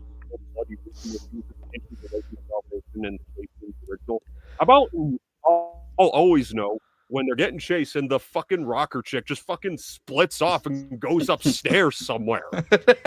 Where are you going? Hey, I had this Stick with your conversation with my friends, there's dad. strength in numbers. Oh yeah. I was talking about this with my dad. If there were no dumb characters in horror movies, we wouldn't have much of a movie. That's You know You're what I mean? absolutely correct. Look at Horror- Friday the 13th. Like, Horror needs dumb but- characters. it does, but still there's just you can still have a limit to how decent much script around insecure it. you can You know, tolerate. you can at least do that. Of course, right. I mean, if it's like dumb, like if it's like holy fuck, bitch, you should have died the first 5 minutes of this movie. How the fuck are you still alive? Right. If it's like mind-numbingly dumb, then yeah, I get it. But if it's like, if it's just par for the course, I get it. Yeah. You need the ditzy, I mean, dumb blonde running around with her tits out. I mean, If I the don't see characters much are of dumb the enough downside to- in that. If the characters are dumb enough to die without the killer, Well, yeah, That- because that's everything where they're depends on everybody now. Yeah. Well, gee, in that case, Yeah. you're just watching Shriek. If you know what I did last Friday the 13th, 'Cause that's how everyone. That's how everyone died in that movie. The killer never got them. that piece of shit is fucking hilarious. I recently rewatched that one and You know, I that's kind of didn't how I hate it. feel on Stan Helsing. Like, it's a piece of shit movie, but I laugh at it. I'm not gonna lie. like the best joke in Shriek is the unmasking scene.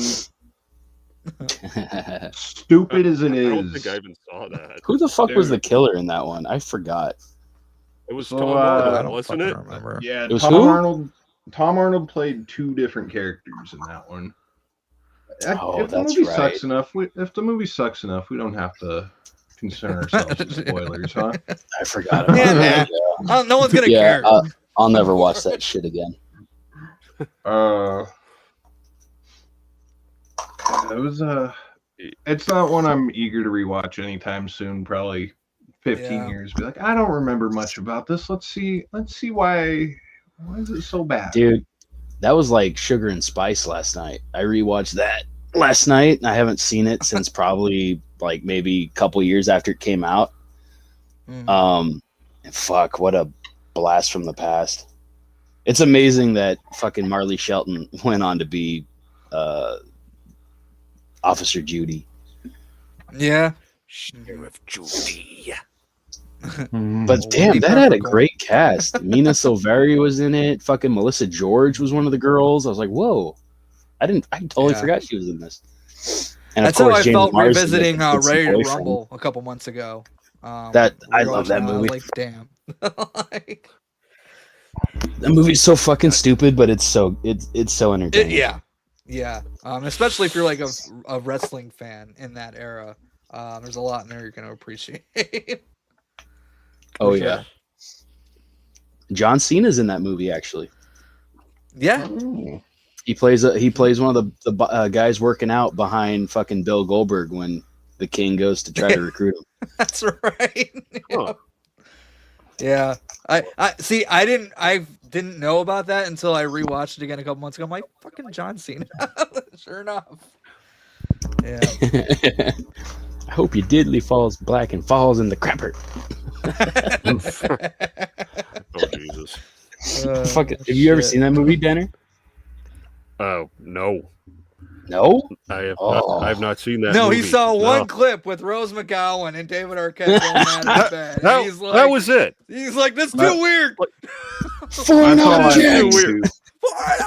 Dude, that's your sister, Dewdrop. Not in that continuity. Well, it is to me. Hey, we here are in the business of connecting all continuities, though. You know that very makes true. sense. Like last Monday when we did our watch party for The Fog, our annual watch party, mind you. Caleb's did say that Jamie Lee's character in that is Laurie Strode, who's just getting away from Haddonfield. Yep, they're in the same continuity. Changed her name and everything. There you go. That makes sense because I like to imagine in the perfect world where we got the anthology Halloweens that is Halloween 2. That's just It did me. come out before Halloween 2. And a better movie. Halloween 3 is still Halloween 3. Prince of Darkness is Halloween 4. That's a jumping off point. You can There you connect go. any Jamie Lee Curtis movie to Halloween now and just say that's just one of her fucking Yeah. Beverly Hills sex Chihuahua. names, you know. So, True Lies. Freaky Friday, the curse caught up to her. The family Speaking of curse Freaky caught up to her. Friday, that new one's coming out. I'm not gonna lie to you guys. I'm fucking stoked for that new Freaky Friday movie. That trailer looked I- better than the I Know What You Did Last Summer trailer. Yeah, because I agree, but I'm also a huge fan of the one with Jamie Lee Curtis and Lindsay Lohan. I'm so nostalgic for it. It's probably my favorite live action Disney movie, to be quite honest with you. I've watched it so much. I think it's hilarious, but so yeah, I'm curious to see what they're gonna do with this next one because I didn't think they would ever do another one, to be quite honest with you. But here we are. Yeah, I I mean, didn't expect to like that movie. You know, When I it's saw It's it. nice to how see there's- Lindsay Lohan get a rebound on her life. Dude, she's looking great, by the way. Like she's looking Yeah. happy, healthy, got a family now. Good for her. Yeah, good for her. You know, it's always crazy when there's a sequel coming out that you thought you never really expected, you never thought you wanted it. but when you Beetlejuice hear was one of about it, those. It's like, Yeah. it's like, you know Top Gun what? Maverick. Top Gun Maverick. Yeah. Wait, is Lindsay Lohan playing Megan in Megan 2 or no? No. She Who could said pull it that? off. I She mean, could. She's 90% plastic. Oh, come Shit.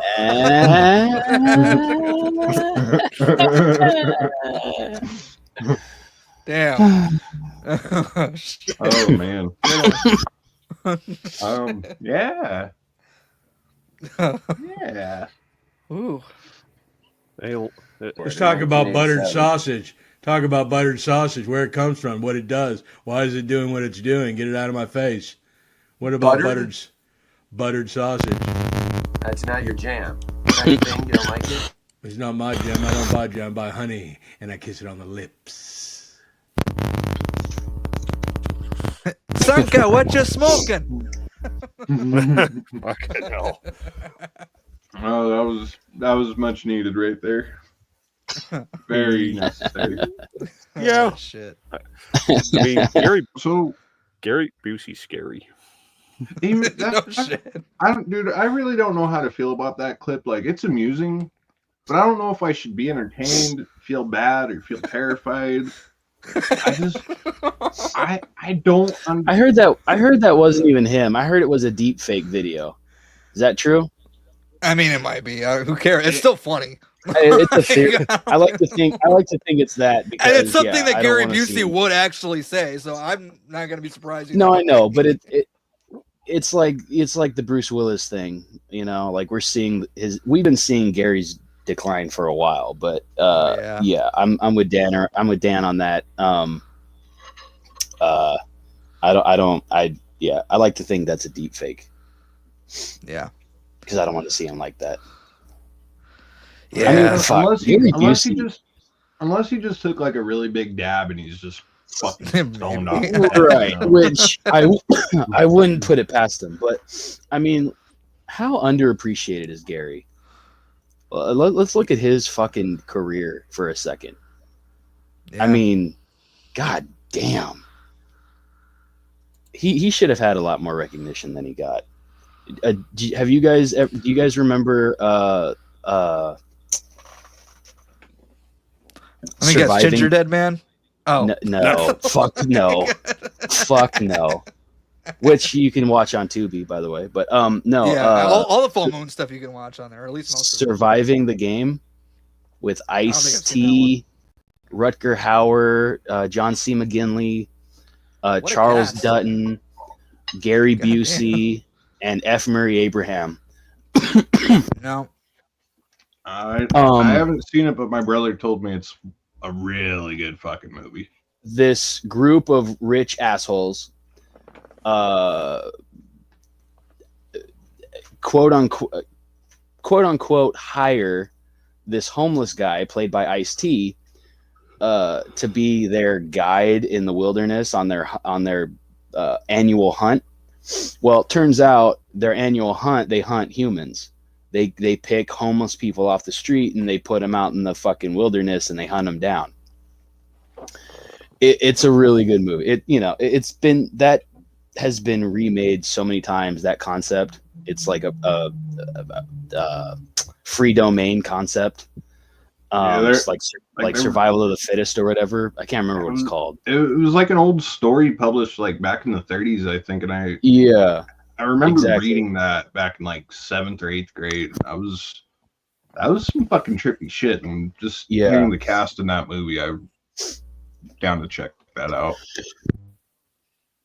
Yeah, for a early 90s, mid 90s, when I think it's 94, 95, something in there. It's a good one. It's one of the better ones. It actually, one of the newer interpretations of that story came out like 2018. It was a Bruce Willis one. Bruce Willis and Neil McDonough, how you say his name? Called Apex. And I haven't seen it, but it's basically the same story. But Surviving the Game is probably the best iteration. Chris, your mic is off. I was gonna say, as he's describing that, I was thinking something along the lines of Hard Target. Yeah, I think that's pretty much a similar thing too. Yeah. Can't say I've heard of it. What was that one called? Surviving the Game, I think? Surviving the Game. Surviving the Game. It's like one of Ice-T's. It may be his only like starring role. 94? Yeah, I see it. Ice-T, Rutger Hauer, Gary Busey. Yeah, Rutger gets top billing because he was. I'm surprised Gary didn't, but he doesn't have that big of a role, to be honest. It's in my Letterboxd watch list now. It's if you. I wonder if it's streaming on something. Probably not. I didn't even check. Shit. Let's see. That's a good one. Maybe I'll make Brettman watch that on our fucking real. Yeah, because you know his ass ain't seen that one. Oh, I got some doozies for him to watch. Oh, I got some. No shit. Doozies. Oh, he doesn't watch it. Go ahead. What is it? Here, I'll show you some right now. You can watch it on YouTube. I almost feel guilty. YouTube? Oh yeah, that's the best one I'm seeing on here. Yeah, buy or rent on YouTube. I've got a few of the different services tapped into my where to watch feature there. So do I. Machine Girl. Yeah. I remember when you got that one.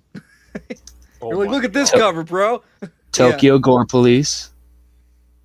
I mean, these fucking splatter films from Japan are just fucking insane. And this, I don't know how I feel about this one. Apparently, there's 3. I didn't know that. It's called Lust of the Dead, Trash Terror Trilogy, and all the zombies are just horny men. What the fuck? It's, I mean, Okay. the cover should kind of tell you everything. Lust of the Dead. Okay. Yay. I get it. So I thought horny it- men, the women are fighting back. I gotcha. Well, my uncle Okay. when my uncle used to work at the Air Force Base, here, and they were getting rid of his division, but like he it was like a year before he was actually terminated, but he still had to go to work. So he would just look for like the most gonzo fucking movies out there. And every Tuesday we'd go over there and Found watch them. movies with him. Yeah. And like that's where I learned of One-Eyed Monster with Ron Jeremy, where he's possessed by an alien. Okay, so for context, when orange we did our shoe. show Creeping It Real, when it was me, Chad, Destiny, he begged us for so long, like, guys, when are we gonna watch One-Eyed Monster? I'm like, Well, if they know Good Reel, they've seen the review from them because I tricked those fools into watching it. Oh God. So Ron plays himself, and he's going with this film crew up to the mountains to film a porno in a cabin. sure. Well, right. he's As you outside do. smoking. Yeah, as you do. The woodsman, he's outside smoking a cigarette or something, on break, and a spaceship flies overhead, and like something shoots down, and he's possessed by an alien. Well, he's like, I'm all right, whatever. I'll go back to work. So he goes back to work, and then the alien, who is now only possessing his dick, rips off his body. There's a part where he's sitting there like this underneath the blanket. They're like, Ron, are you okay? Your dick just ran away. He's like, I'm so cold. But this thing starts coming out of the floorboards. It starts choking people. It's called One-Eyed Monster. It's fucking great. Then why would I even want to watch it now? That's it. That's all I mean, during the fucking trailer, some of the guys on the crew are in the room, like playing cards or whatever, and one of the porn actresses comes in. She's like, "Come help! Tammy is getting attacked. There's a dick in her mouth." And the guys are just like, "Yeah, so." I think I came across that Sounds one. like comedy gold. I think, like, you ever fall down the letterbox rabbit hole, kind of like if you're ever just flipping through Wikipedia, you find yourself going through 20 different articles. I think the other night I actually came across One-Eyed Monster through the letterbox rabbit hole. So that, like, just hearing about it, like, a couple days after accidentally learning about it. Accidentally, right. Well, yeah, I'm clicking. Hey, this person was in that. Oh, this is one I want to check the trailer, out. Chris, or no? I could try. Fuck. Yeah. See, I wonder if there's a trailer out there because it's fucking God, I hope great. so. Well, I got him watching. I'm gonna make him watch Bad Biology on his whatever thing coming up. Something days. How many days of horror? That one's that one's weird as shit too. No, I see one with Amber Benson. That's not it. That might be because I think that's the name of the porn star that was in it. That might be it. I'm not sure. Oh wait, hang on. I think it is. Hold on. I think right. that is. I'll pull this up and you tell me. All right. One-Eyed Monster. Okay. Cast. Yeah, Amber Benson plays Laura. Yeah, that's it. Okay. All right. All right. So. Oh, and Charles Napier's in it too. I forgot about that.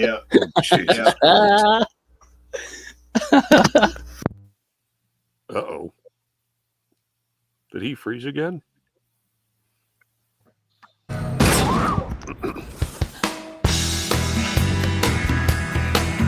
Porn legend Ron Jeremy has made thousands of films. Yeah. So, you folks are making a picture, eh? Yeah? Wait till I tell Mother. The cock is 9 inches, is that right? 9 3/4. Oh, we're $10. But under a moonlit night, on a remote How long is it going to take to reload? Ready. Okay, and action. he's about to make his last. Chad, what the fuck? What the hell? And he'll leave behind Correct me if I'm wrong, but he's missing his dick. Well, it didn't just get up and walk away. Actually, it did. Look. an enormous legacy. Look.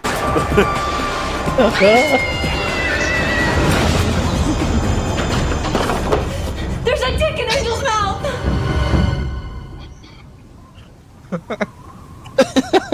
Yeah? To anyone! Now, a small band of actors and crew must join forces to destroy this monster. Just wants to replicate. And it clearly doesn't mind using force. We gotta kill it. Laura, I'm gonna need the panties you have on. The survival of the human race is at stake. Just in case, seal us in from the outside. Because seeding the planet is easy. S-O-S. You're telling me it knows Morse code? It's got a name. Ron. When you've got the right tool. What is that? It's Ron's dick. Minus Ron.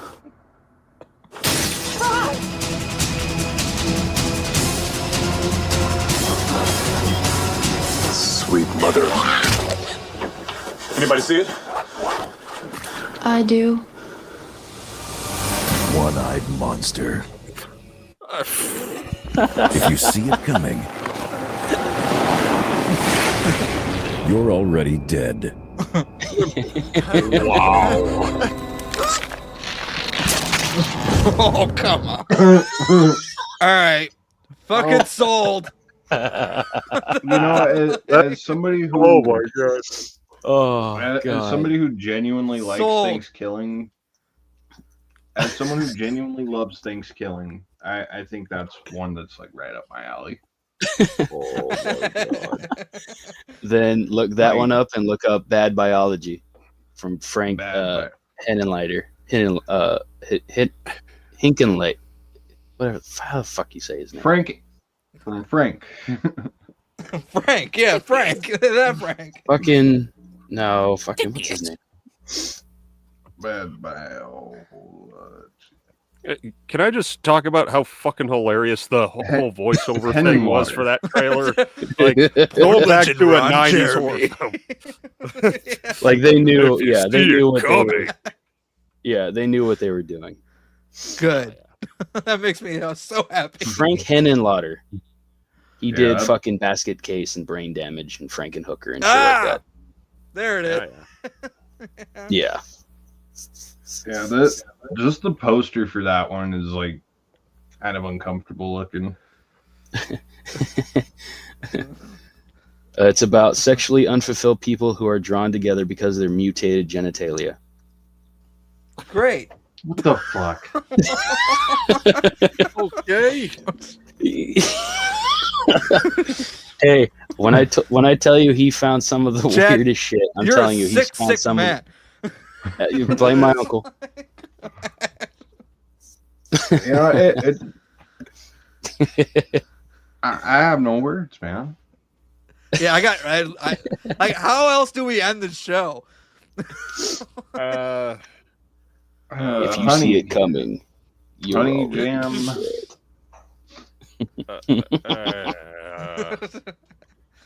If you see it coming, Gary Busey real quick. If you see it coming, you're probably already sticky. Oh. You're at the climax. Hey everyone, House of Wax turns 20 this year. There. House of I made Wax it does turn 20. Thank you for bringing Oh that yeah, up. hey, yeah. You know why? Because tomorrow night I'm actually recording a 20-year retrospective video for you guys that I'm very excited about. Nice. I'll be recording that tomorrow night, celebrating 20 years. One of my favorite horror films. I adore it, as you guys know. Fuck yeah. So yeah, 20 years of House of Wax. It's just crazy to me. Fucking, you know, That is. Well, I watched this one, I think, for the first time, what was it, two years ago, maybe? And it was one I admitted I was a little late to the party on, and it became a pretty quick favorite. It became a favorite pretty quick, so... I mean, seems Probably like it was throw that just... on tonight. That is a great... I love the Scream Factory poster. I do too. It's a great addition. It's pretty fucking wild. But fuck. Feels like it was just yesterday. 11-year-old me went and saw that in the theater. Mm-hmm. Oh yeah, I got all kinds of stories I can't wait to talk about on that episode. Fuck yeah. All right, there's another one that came out 20 years ago. I think fucking next month. I still remember that theater experience. It's where's Revenge of the Sith, you know. But anyway, we're gonna avoid going down that rabbit hole again. Well, honestly, like I'm glad it's doing very well on re-release because I fucking love Revenge of the Sith. So I'm glad that people are still going. Like they could just watch this at home on Disney Plus, you know. But like no, they're going to the theater because they want to watch it in the cinemas again, and I think that's awesome. And that's still one of the most vivid experiences I can remember. Yeah, for better or worse. See, that's what I'm asking. Okay, just for the me, way it's for better. Yeah. Okay, that's good. That's good. It's just the way you were talking about it there, Dan. It almost sounded like there was an incident, like someone threw the hot nachos at you. Yeah, did something happen? Did someone die? We didn't even ask. It's denial. It's a matter of denial in the amount of time that's elapsed. It's like I refuse to believe this. I refuse to believe in this science and this calendar. Lies, all lies. Oh, you just refuse to believe that it was 20 years ago. Yeah. I got you. Well, I got you. I mean, I'm feeling that way with Devil's Rejects which that also turns 20 this year. Devil's Rejects is when I'm like, damn, 20 years ago. That's crazy. Hey, it's crazy to think fucking House is older. 30 years of Mallrats. I know. Yep. That's insane. And I got to meet Joey though. Joey Lauren Adams and Brian O'Halloran. And that was fun. 30 years of Batman Forever. Yeah. Yep. R.I.P. Val Kilmer, man. I know we were talking about that like just in our like group chat the day he passed away, but Val was great. He's got a great guy. Now release the Schumacher cut. Let's really honor both come Schumacher on, it's time. and Val Kilmer. We lost, exactly. We lost both Joel Schumacher and now Val Kilmer. Like, we know the cut exists. People have seen this version of the film. Just put it out. People will buy it. Oh yeah, I mean the way people are flocking to theaters now to go see fucking Revenge of the Sith. It's like Batman Forever. There you go.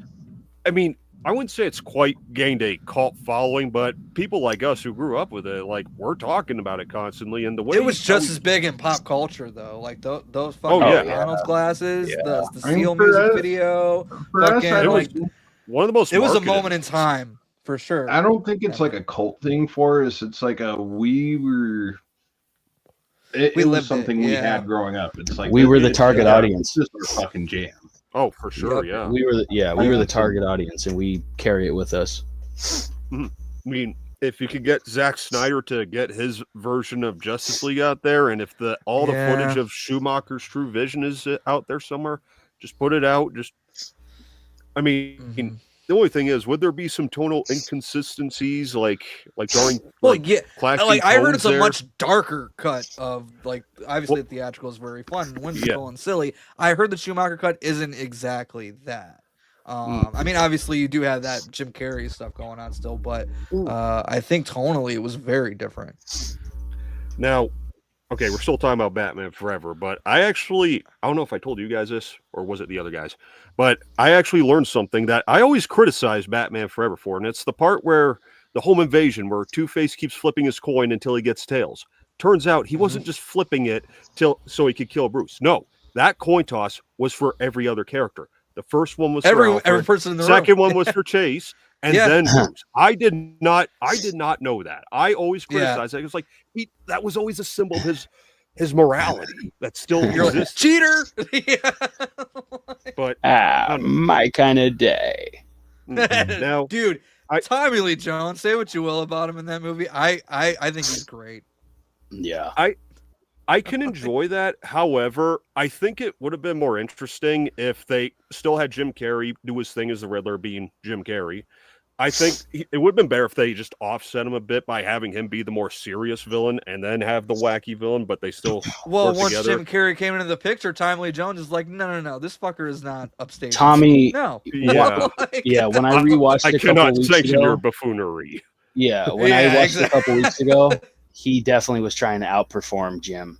100% that movie. Looking like I never noticed it as a kid, obviously, but like watching it now, it's like wow.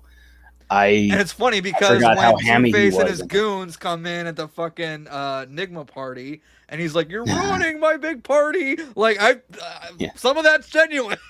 Yeah. Your interest was good. His was better. His was better. Have you guys ever entertained the what if though? What if Billy D. Williams got to play? Oh yeah, Two-Face? I think about it a lot. Yeah. Oh yeah, of not course. a lot, but Of course. yeah, I thought There's about it for sure. there's a comic. Like, do you think do you think as an I didn't actor, read it, do you though. think he would have been able to capture that same that correct tone to match that movie? I think Batman it would have Forever? been more. No, it wouldn't have been. No. Well, here's the Are you thing. talking about, I don't know like- if I could see him as okay. a villain. Okay, here's the thing. Like are we keeping Billy D. Williams from the Burton tone movies, or are we putting Billy D. Williams in with Jim Carrey and Joel Schumacher's Batman Forever? Because those are two very different things. Riddler. Like, Yeah. so I think basically he in the would be same a perfect foil for the Riddler. like in the same way that you had Michael Gough and Pat Hingle. like the same way you had them just carrying on the character, bringing in that tone from the Burton films, but existing within that Schumacher universe. That same. I don't think thing it would is have what I worked was- well, honestly. They're two very different tones. They were basically two different characters. And again, with Alfred and Gordon, I mean, yes, they are important characters in Batman's life, but they really don't do all that much in those movies. Whereas Two-Face, if he's the villain, he's going to be there a lot. And I just don't think that would have worked. What was it supposed to be called? Batman Triumphant I still or love whatever? Alfred. That was supposed to be the third Or is that the Schumacher one- movie. Oh, that's right. Oh, yeah, that was the one where he was that gonna... never was.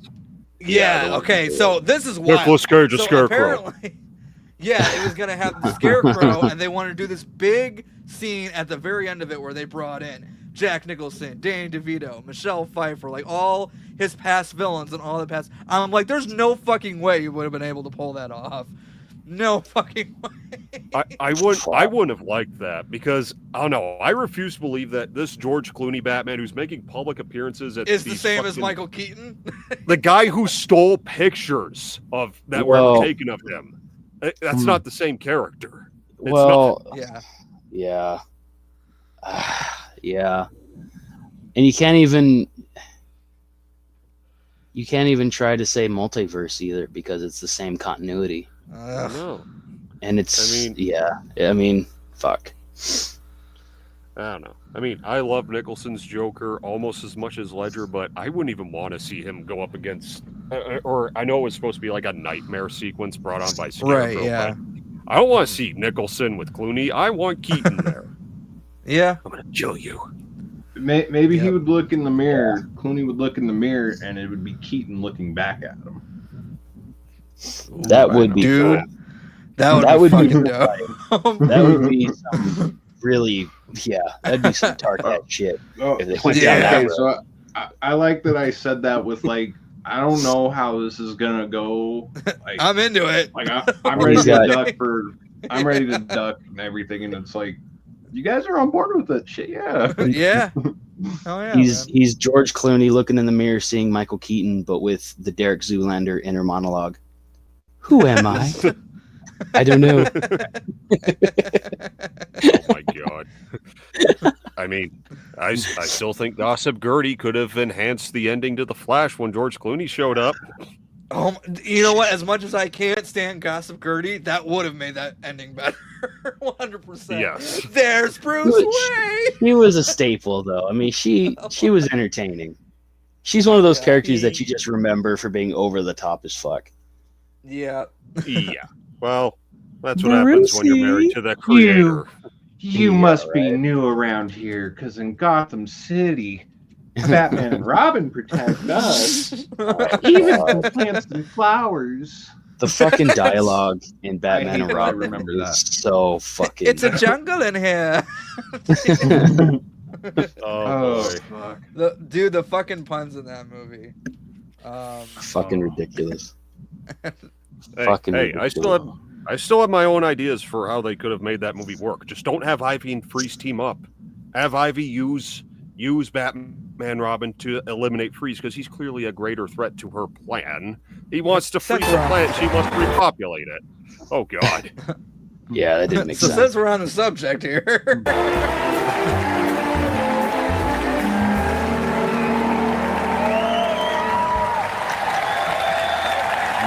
Nice, huh? Yeah, look at that. It's so beautiful. Look at everybody. Yeah, very nice.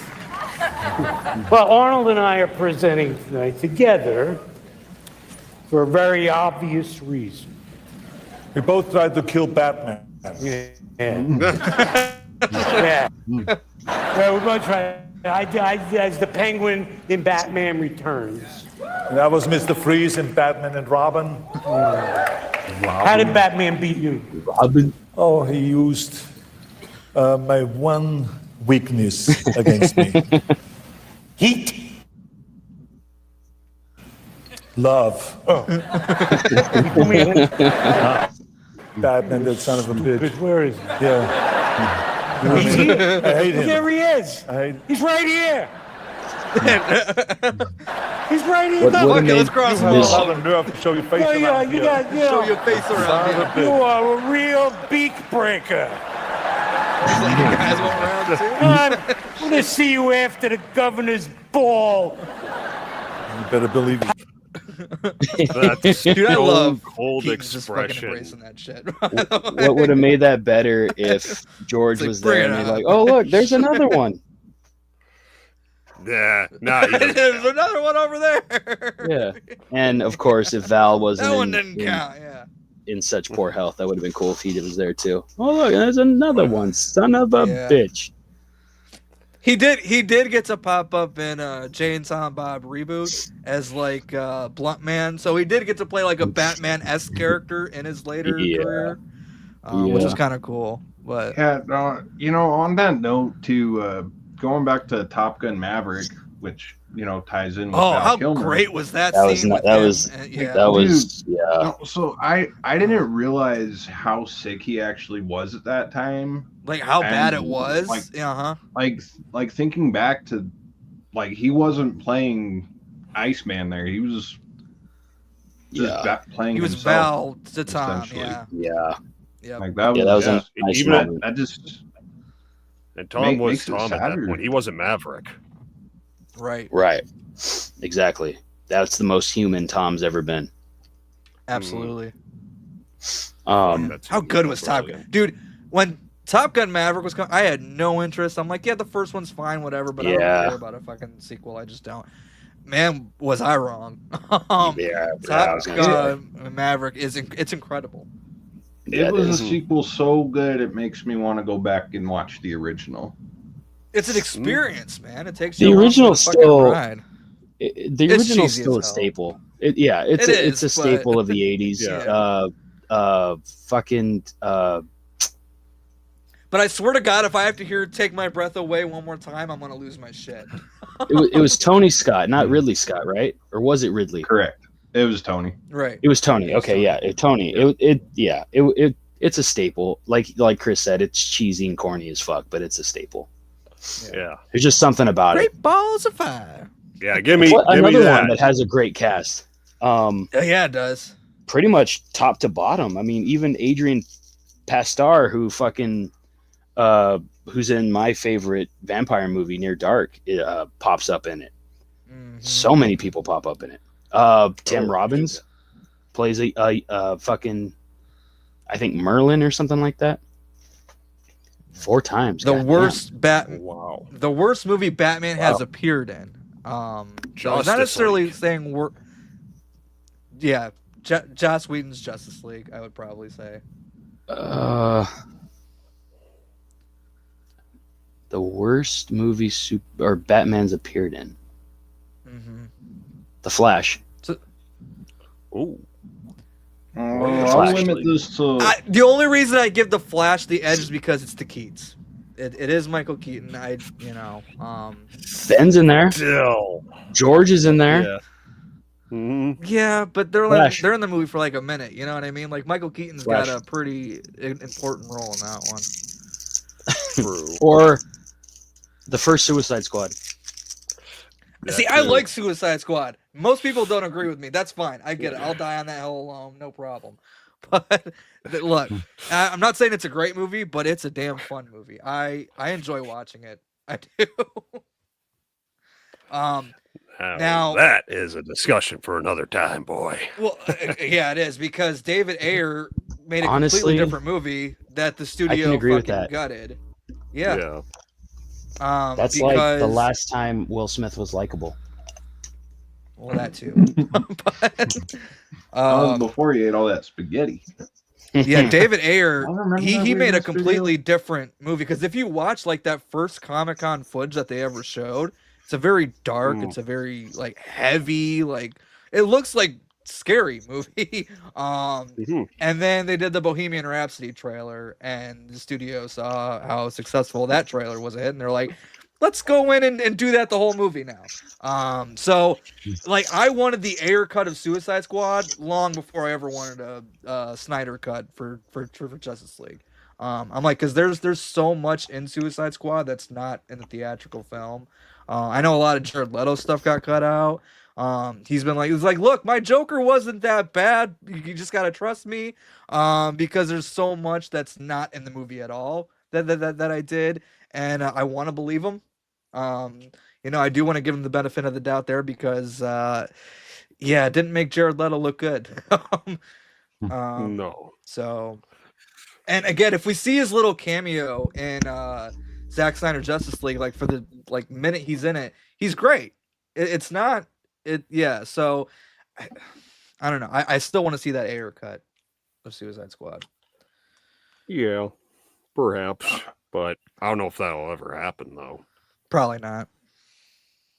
Yeah. I'm realizing how far we'll see the Schumacher cut of Batman Forever before we see the David Ayer cut of Suicide Squad. I know that. What was that, Dan? I'm realizing just how far behind on Batman movies I am, and I don't like it at all. So okay, you haven't seen Flash. You're not missing much. Most recent one I've seen is The Dark Knight. Okay, well, Not even Rises? That's understandable because you're in Colorado. So, in Aurora, in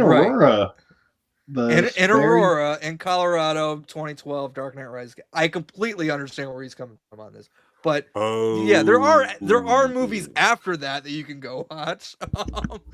Like I tried to watch Suicide Squad, and I couldn't fucking get it. It's dumb. The opening was too busy, and I was like really, really fucking stoned. Like, which you stoned to watch it? Are you kidding me? It was just throwing too much at me, and I'm like, I fucking can't with this right now. Which one? Yeah. The first one or the second one? It was the first one. It was before I knew anything about there being two cuts of one. I think the Batman Part 2 will be canceled if it doesn't start filming this year. Well, Brave and the Bold, I don't. That's James Gunn's Batman movie. I personally don't give a shit about that Batman at all. Well, that's however, actually yeah, that's next. Well, I think he's doing Supergirl next, and then I have no interest in anything DC does from here on out, to be honest. I don't care about nothing against James Gunn personally. I don't know the guy. I know he's had a history of controversies and shit around him, but I have no interest in what he's doing with his DC universe that I've seen so far. Like that Superman trailer, I'm like, it looks and feels like Superman, but I'm not that kind of Superman fan, so I just don't care. Who is though? I mean, I know some people are, but like Superman's the most boring vanilla fucking superhero out there. Well, Nothing can fucking like, hurt him Superman except for fucking kryptonite. Like fuck. Dude, Smallville was a great show. I love Smallville. I love Man of Steel. So like, there's some Superman stuff that obviously the first two Reeves films Right. are There's classics, some stuff I like, but it's just like yeah, but yeah, like the traditional Superman know? shit, like it's just not my thing. Yeah. Hey, I will say this. I think the animated series from the 90s was a good companion piece to the Batman animated To the series. Batman one, yeah. Like It was. This is, It was this fun. is how It I, was fine, that's how I yeah. like to do it. Watch Superman during the day, and then at night watch Batman. It was a Right. nice yin There and you yang. go. Plus, you had Clancy Brown voicing Lex Luthor. Is awesome. The animated serials from the 40s is where it was at really for me with Superman. Like the old fucking cartoon for it. Yeah. What about Superman 4? Also, fun fact: Ben Affleck also played Superman. I was hoping to avoid that. He did. Look, Yeah. I met Mark Pillow, the guy who plays the Nuclear Man in Superman 4. He's a nice gentleman. That movie's still shit though. I'm sorry. What was the one with Richard Pryor? 3. Superman 3. That was 3. What was that? Quest for Peace or no? That was just Superman 3. That one Just didn't have a Superman 3? subtitle. Oh, okay. Yeah. I don't know. After the second one, I kind of. That's The wrong. first two. It's like, The yeah, first two yeah. are fucking classics, though. I have to say, the first two are classics. It's like for me, as much as those are like the Superman movies, they're still not really my favoriteest thing on the planet. Yeah. That's fair. But anyways, right. They don't back hold to, a candle to Batman. Back to Motionless's question here. Do you think the Batman Part 2 will be canceled? I don't think it'll be canceled, but I heard something involving Matt Reeves and some health issues. I don't know if that's his own health issues or if that's like a close family member or something. I don't know what's going on there, but I do know that that's like the big cause for the delays. Is Matt Reeves has been dealing with that. I don't think it'll be canceled. It's supposed to shoot, I think, like late this year, like October of this year, I think is when they start shooting. Weren't they already supposed to be filming by now? Dude, this movie was supposed to come out like 2 years ago. Fuck. But Yeah, I don't know. Once that starts happening, I kind of lose faith. I don't think it'll be flat out canceled, but I do see it being pushed back a little bit further. Yeah. You said they might film by the end of the year sometime? Isn't That's he what supposed I heard. to I heard film... like October or something like that. Yeah, but isn't that when he's supposed to start Nolan's next one? So he's already doing. I don't know. Like Nolan's. I'm pretty sure Nolan's almost done. Like I heard they weren't been shooting the Odyssey. Are they? I heard they didn't start till later, but it could have been a wrong report. I don't know, but that's what I heard. Yeah. That's what I read. No, I'm pretty sure the Odyssey when they thought that Batman Batman 2 would get canceled. Oh, okay. Well, I didn't. Oh, okay, no. I thought they didn't start yet, but all right. Well, hopefully. Fuck, I don't want to get canceled. Yeah, better not. Hope not. Yeah. Fuck. Raven the Bold. Yeah, I mean, with James Gunn's, like with this Superman movie coming out, it has to succeed. Otherwise, it's probably already fucked. And yeah, and he's already got like 5 other movies in the fucking pipeline coming. Like, yeah. So I don't know. I don't see this Superman flying high. Sorry. I think it'll have its fan base for sure. Like there's gonna be some that I think are gonna be like really hard on it. Like this is great, this is awesome, and then you're gonna have some that are just like, and I think overall the reaction is gonna be fairly mixed. I mean, we'll see what happens. I already think people are a little too mean on David Corn Sweat, however you say his last name. Yeah, I mean he's the dickhead in Twisters. Yeah. I mean, he looks okay for the and part, from Pearl. That's right. Yeah. Yep, Pearl as well. That I forgot about. He looks all right for the part, I'll admit, but I don't like the suit very much, especially the S. Yeah. Yeah. But again, these are things that I personally don't care about, so it doesn't bother me too much. But again, just looking at that trailer, I'm like, well, it looks and feels like classic traditional Superman shit. So, anyone who likes that kind of thing, maybe they'll be happy. But I've seen some like leaked clips with like a fucking female robot going, "Oh, he looked at me," to another robot about Superman. I'm like, what the fuck is this shit?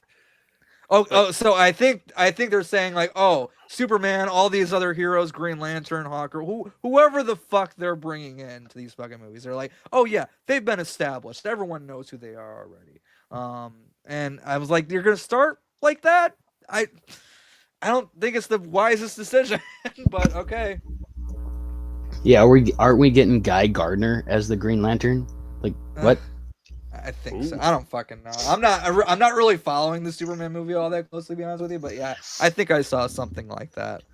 I'm with the Superman thing. I'm getting hardcore deja vu because I remember when Superman Returns was coming out, and I was actually pretty hyped for that. I went to go see that, and I was so disappointed. I was like, "What the fuck?" Yeah. I feel like that's what this is going to be.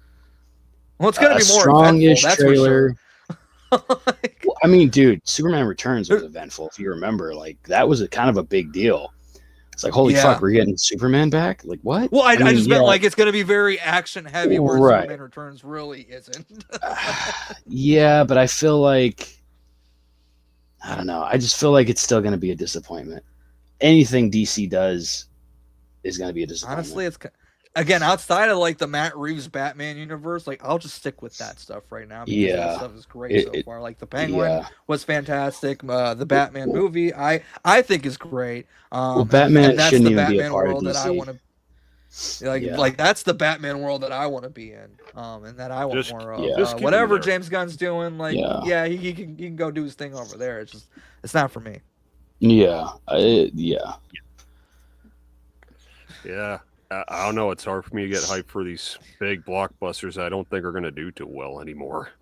Superman. What about Kaiju in this? What? Oh God. Yeah. I'm already hanging on a fucking thread with that fucking movie. So, it's kind of a big pivot here. What about Alien Earth? You guys excited for that or no? Admittedly, I'm a couple Alien entries behind, so I cannot comment. What's the last one? Alien versus Predator. I think that, wait, was the last one I saw. Wait. Hold on. Did I say that out loud? Wait. Did you say Alien versus Predator was your last one? That's 21. I'm like, I've at least seen Prometheus. I gotta watch Covenant and Romulus and shit still. But that is 21 years ago. How? Christ. What? Oh dear. What? What? Bruh. I quit. This is it. I mean, I wouldn't say you're not missing much. I mean, what are you really missing? You're missing Requiem. So I like Alien and I like Aliens. Otherwise, the rest of them. Yeah, great. So do we. How many times can you make the same fucking movie? I mean, we could make this argument about just about every slasher sequel. How many times can we make Halloween? I'm sorry, what? I know. But this is the pot calling the kettle black at this point. Like, I know my Alien argument, the pot calling the kettle black. Baby in the bathwater, whatever idiom works, you know. Shit.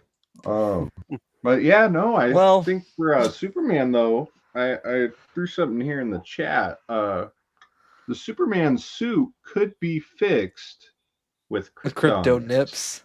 Oh, Jesus Christ. Would you guys say you're bored? I mean, Dan's not gonna say this, but are the rest of us? Are we bored with Halloween? Honestly, yes. I'm wow.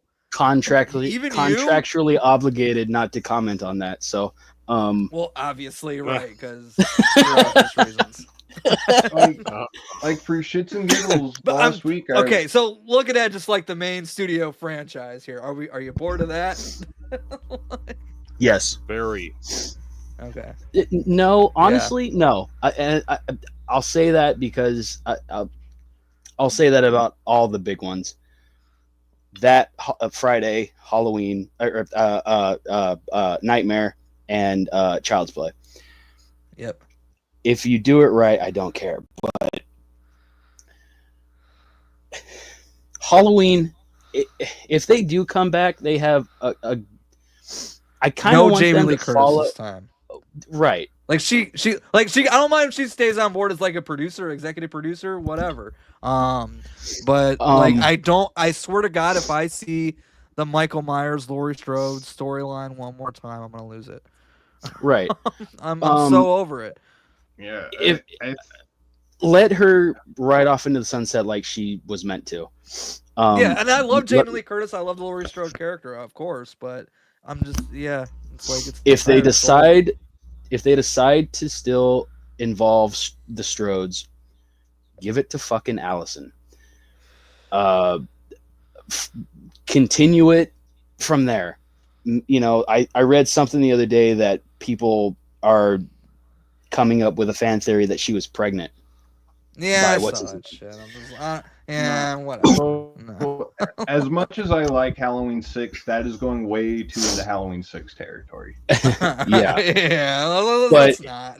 If they were gonna do it that way, like I will defend that movie with the surgical machete from the. I will too. Like I love H6. But if you're gonna redo it, like do a reboot, all new characters. Strode, you can still mention Strode. There can still be the legend of Laurie Strode. Don't get me wrong. Yeah. So just do not put her in the fucking movie. I kind of want to piggyback off what Ben said in the comments there. Bored of Michael. Decade break? You're bored of Michael. Like the icon. We've had enough of Michael. We've seen him do everything that he can. He's a little overexposed, I'll say. The Halloween anthology angle, I will scream until my lungs collapse. And look, I would be in support of that. There's a lot of other people who won't be, but I am in support of that. Absolutely. Yeah, after the last 3 movies, which overall they're fine. Like I love 2018. I've warmed up a little bit on kills for the most part, just because the kills are only so awesome in the movie and extended cut.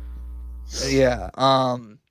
And Ends, that was a very divisive one, and I was always on the fence. Yeah, I like this movie. I think it's a shitty conclusion to this trilogy, but on its own, like it's a pretty good movie. I like it.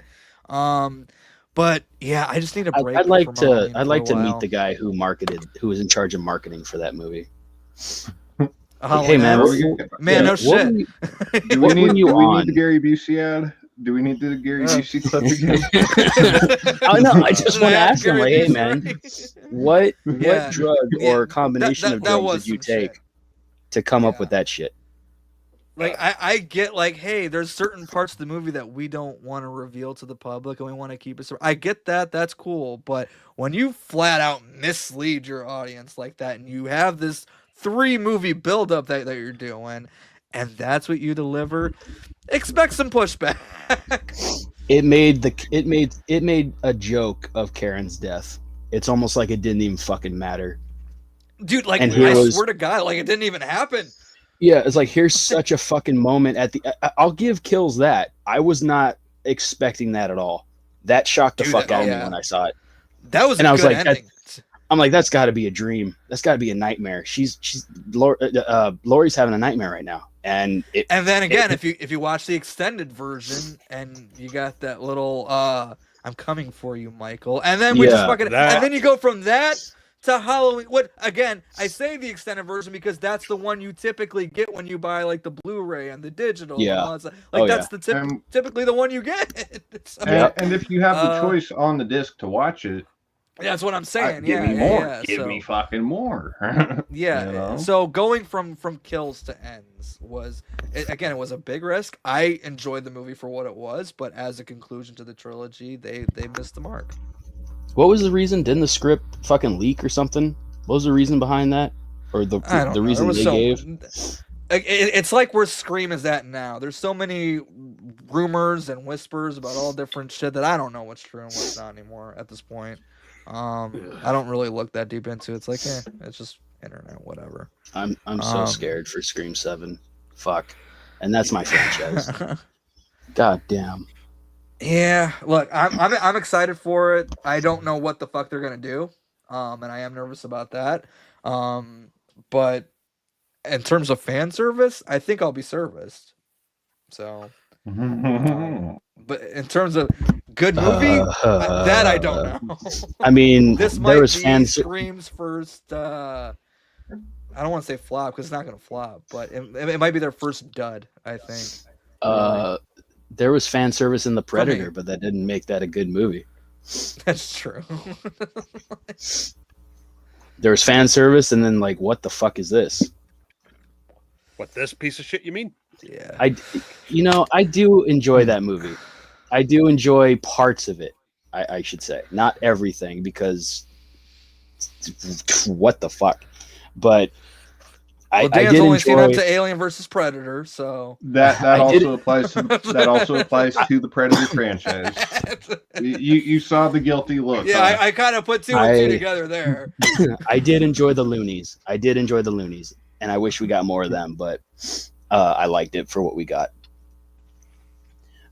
Dan, looks like we have some movies we got to watch, huh, buddy? Yeah, buddy, you got some homework to do. I know. I don't know when our next show is gonna be. Because you don't even know what a pred alien is, huh? That's that thing that shoots out of the chest at the end of Alien versus Predator, or was it fucking I mean, Alien versus he's on Predator. He's on the right track. Yeah, no, he knows what it is. Yeah, okay, he knows. So if I remember correctly, didn't like the end of Predator 2, because I haven't seen that one in a while. Didn't they kind of tease Alien versus Predator at the end of that? They kind of did, yeah. There's the trophy room, and there's the skull. xenomorph skull. Yeah. You haven't even seen Prey. Fuck. Go back and watch Predator 2 though before you watch Prey. To be fair, I haven't watched Prey, and I hear it's fantastic. Just haven't got there yet.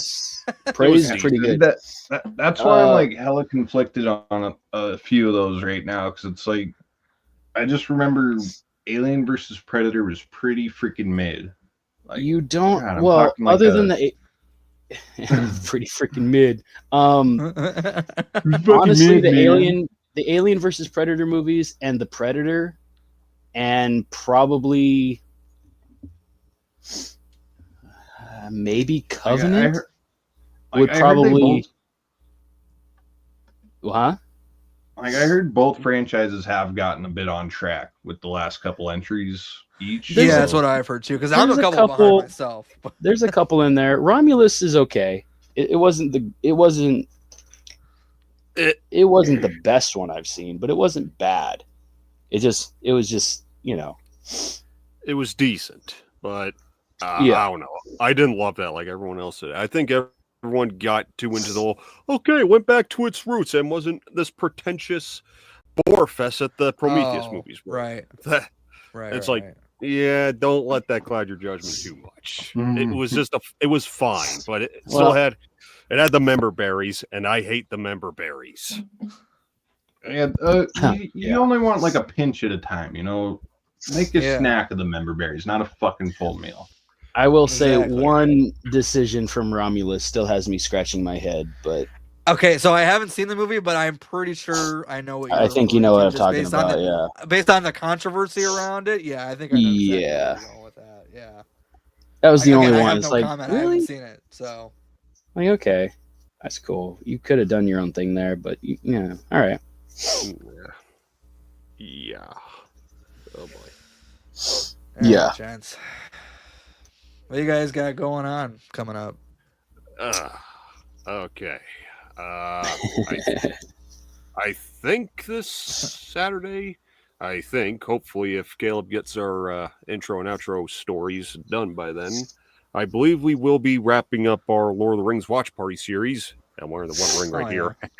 We'll be wrapping up with Return of the King. He's already made the thumbnail for it, and it's too good for my ego. I'm just saying. Nice. If you get like the thumbnail's out there. I mean, I don't know if you guys have seen it, but if I show it to you, you'll see why it's good for my ego. Right. But yeah, that's what we got. That's what we got coming up next on the Dark Ether Files. And beyond that, well, stay tuned. There you go. What's Rough Chud been up to, man? Gearing up to start shooting some stuff here. A couple little mini shorts. Also an anthology thing that I'm working on, and also Dude, I'm fucking stoked for that. Yeah. Last Nightmare Part 2 filming starts in September. So yeah, and next month, not sure what date, but next month I'll be on Goodreel's channel with Brett doing the first time watch. Don't know what I'm gonna have him watch yet, but I'll pick a doozy for him.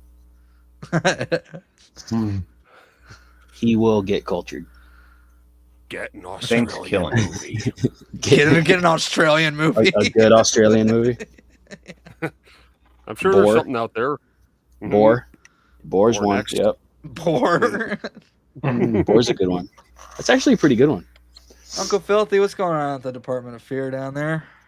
Well, I'm trying to finally get back to it. I had plans to get the channel going, but there was a literal shakeup. You guys know what I'm talking about. Yeah, fucking nuts, bro. Yeah. Jeez Louise. Well, after that, my brain's still trying to get back to fucking normal level. Yeah. And hopefully I can get the channel back to at least a respectable enough point that I was at.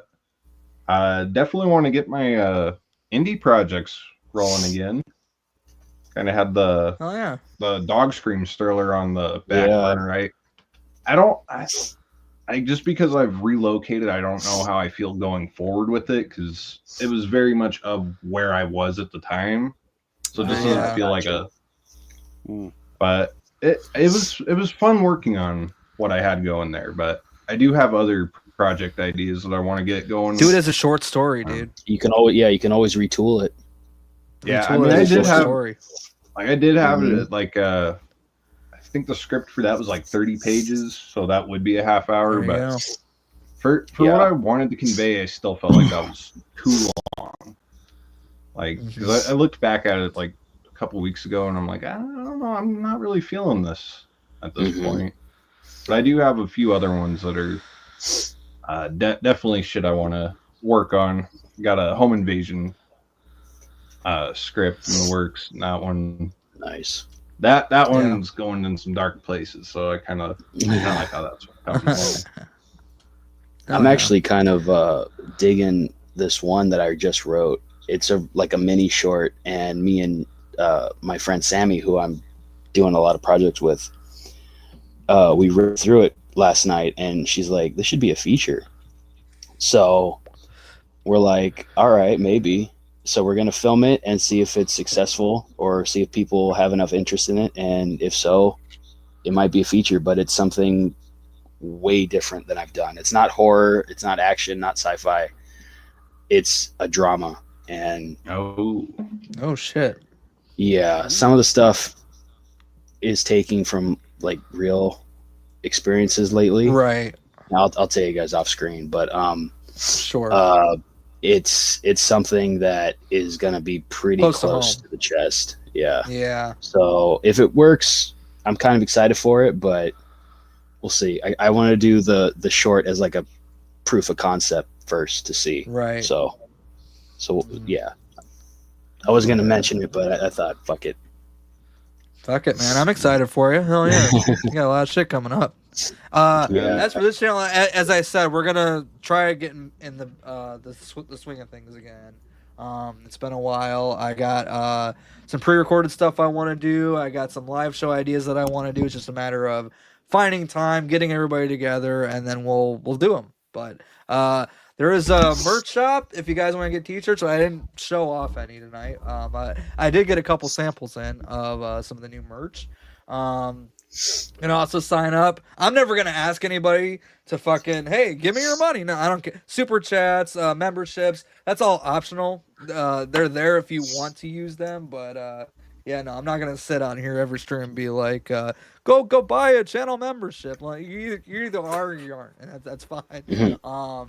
But yeah, I would appreciate it. All the money that I do get obviously would go back into the channel 100%. But I'm just doing this because I want to. Like I have fun with it. I have fun getting on here with you guys, and who knew half the conversations that we were gonna fucking have tonight? That's what I love most about it. So so yeah, those options are available if you guys want that. I got a House of Wax 20-year retrospective that we are recording tomorrow that I'm very excited about. That'll be coming out in beginning of May. It's like right around when the anniversary date is, which I think is like May 6th or something like that. So it's coming for sure. But that's it. That's all I really got. So. Nice. Okay. Any final thoughts, boys? I'll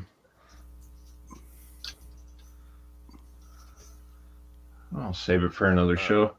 Because it'd be a whole fucking conversation. Talk about buttered sausage. Talk about buttered sausage, where it comes from, what it does. Why is it doing what it's doing? Get it out of my face. What about buttered sausage? That's not your jam. It's not your thing. You don't like it? It's not my jam. I don't buy jam. I buy honey, and I kiss it on the lips.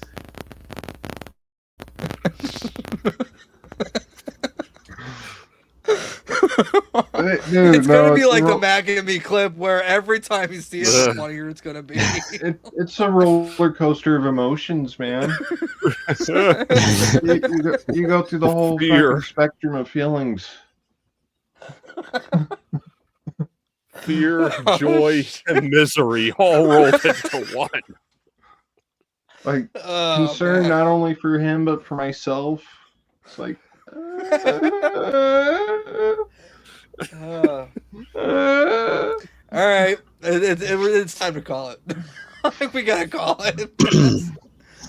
Good night, ladies and gentlemen. Be excellent to each other. Never stop, never stop. Party on, dudes.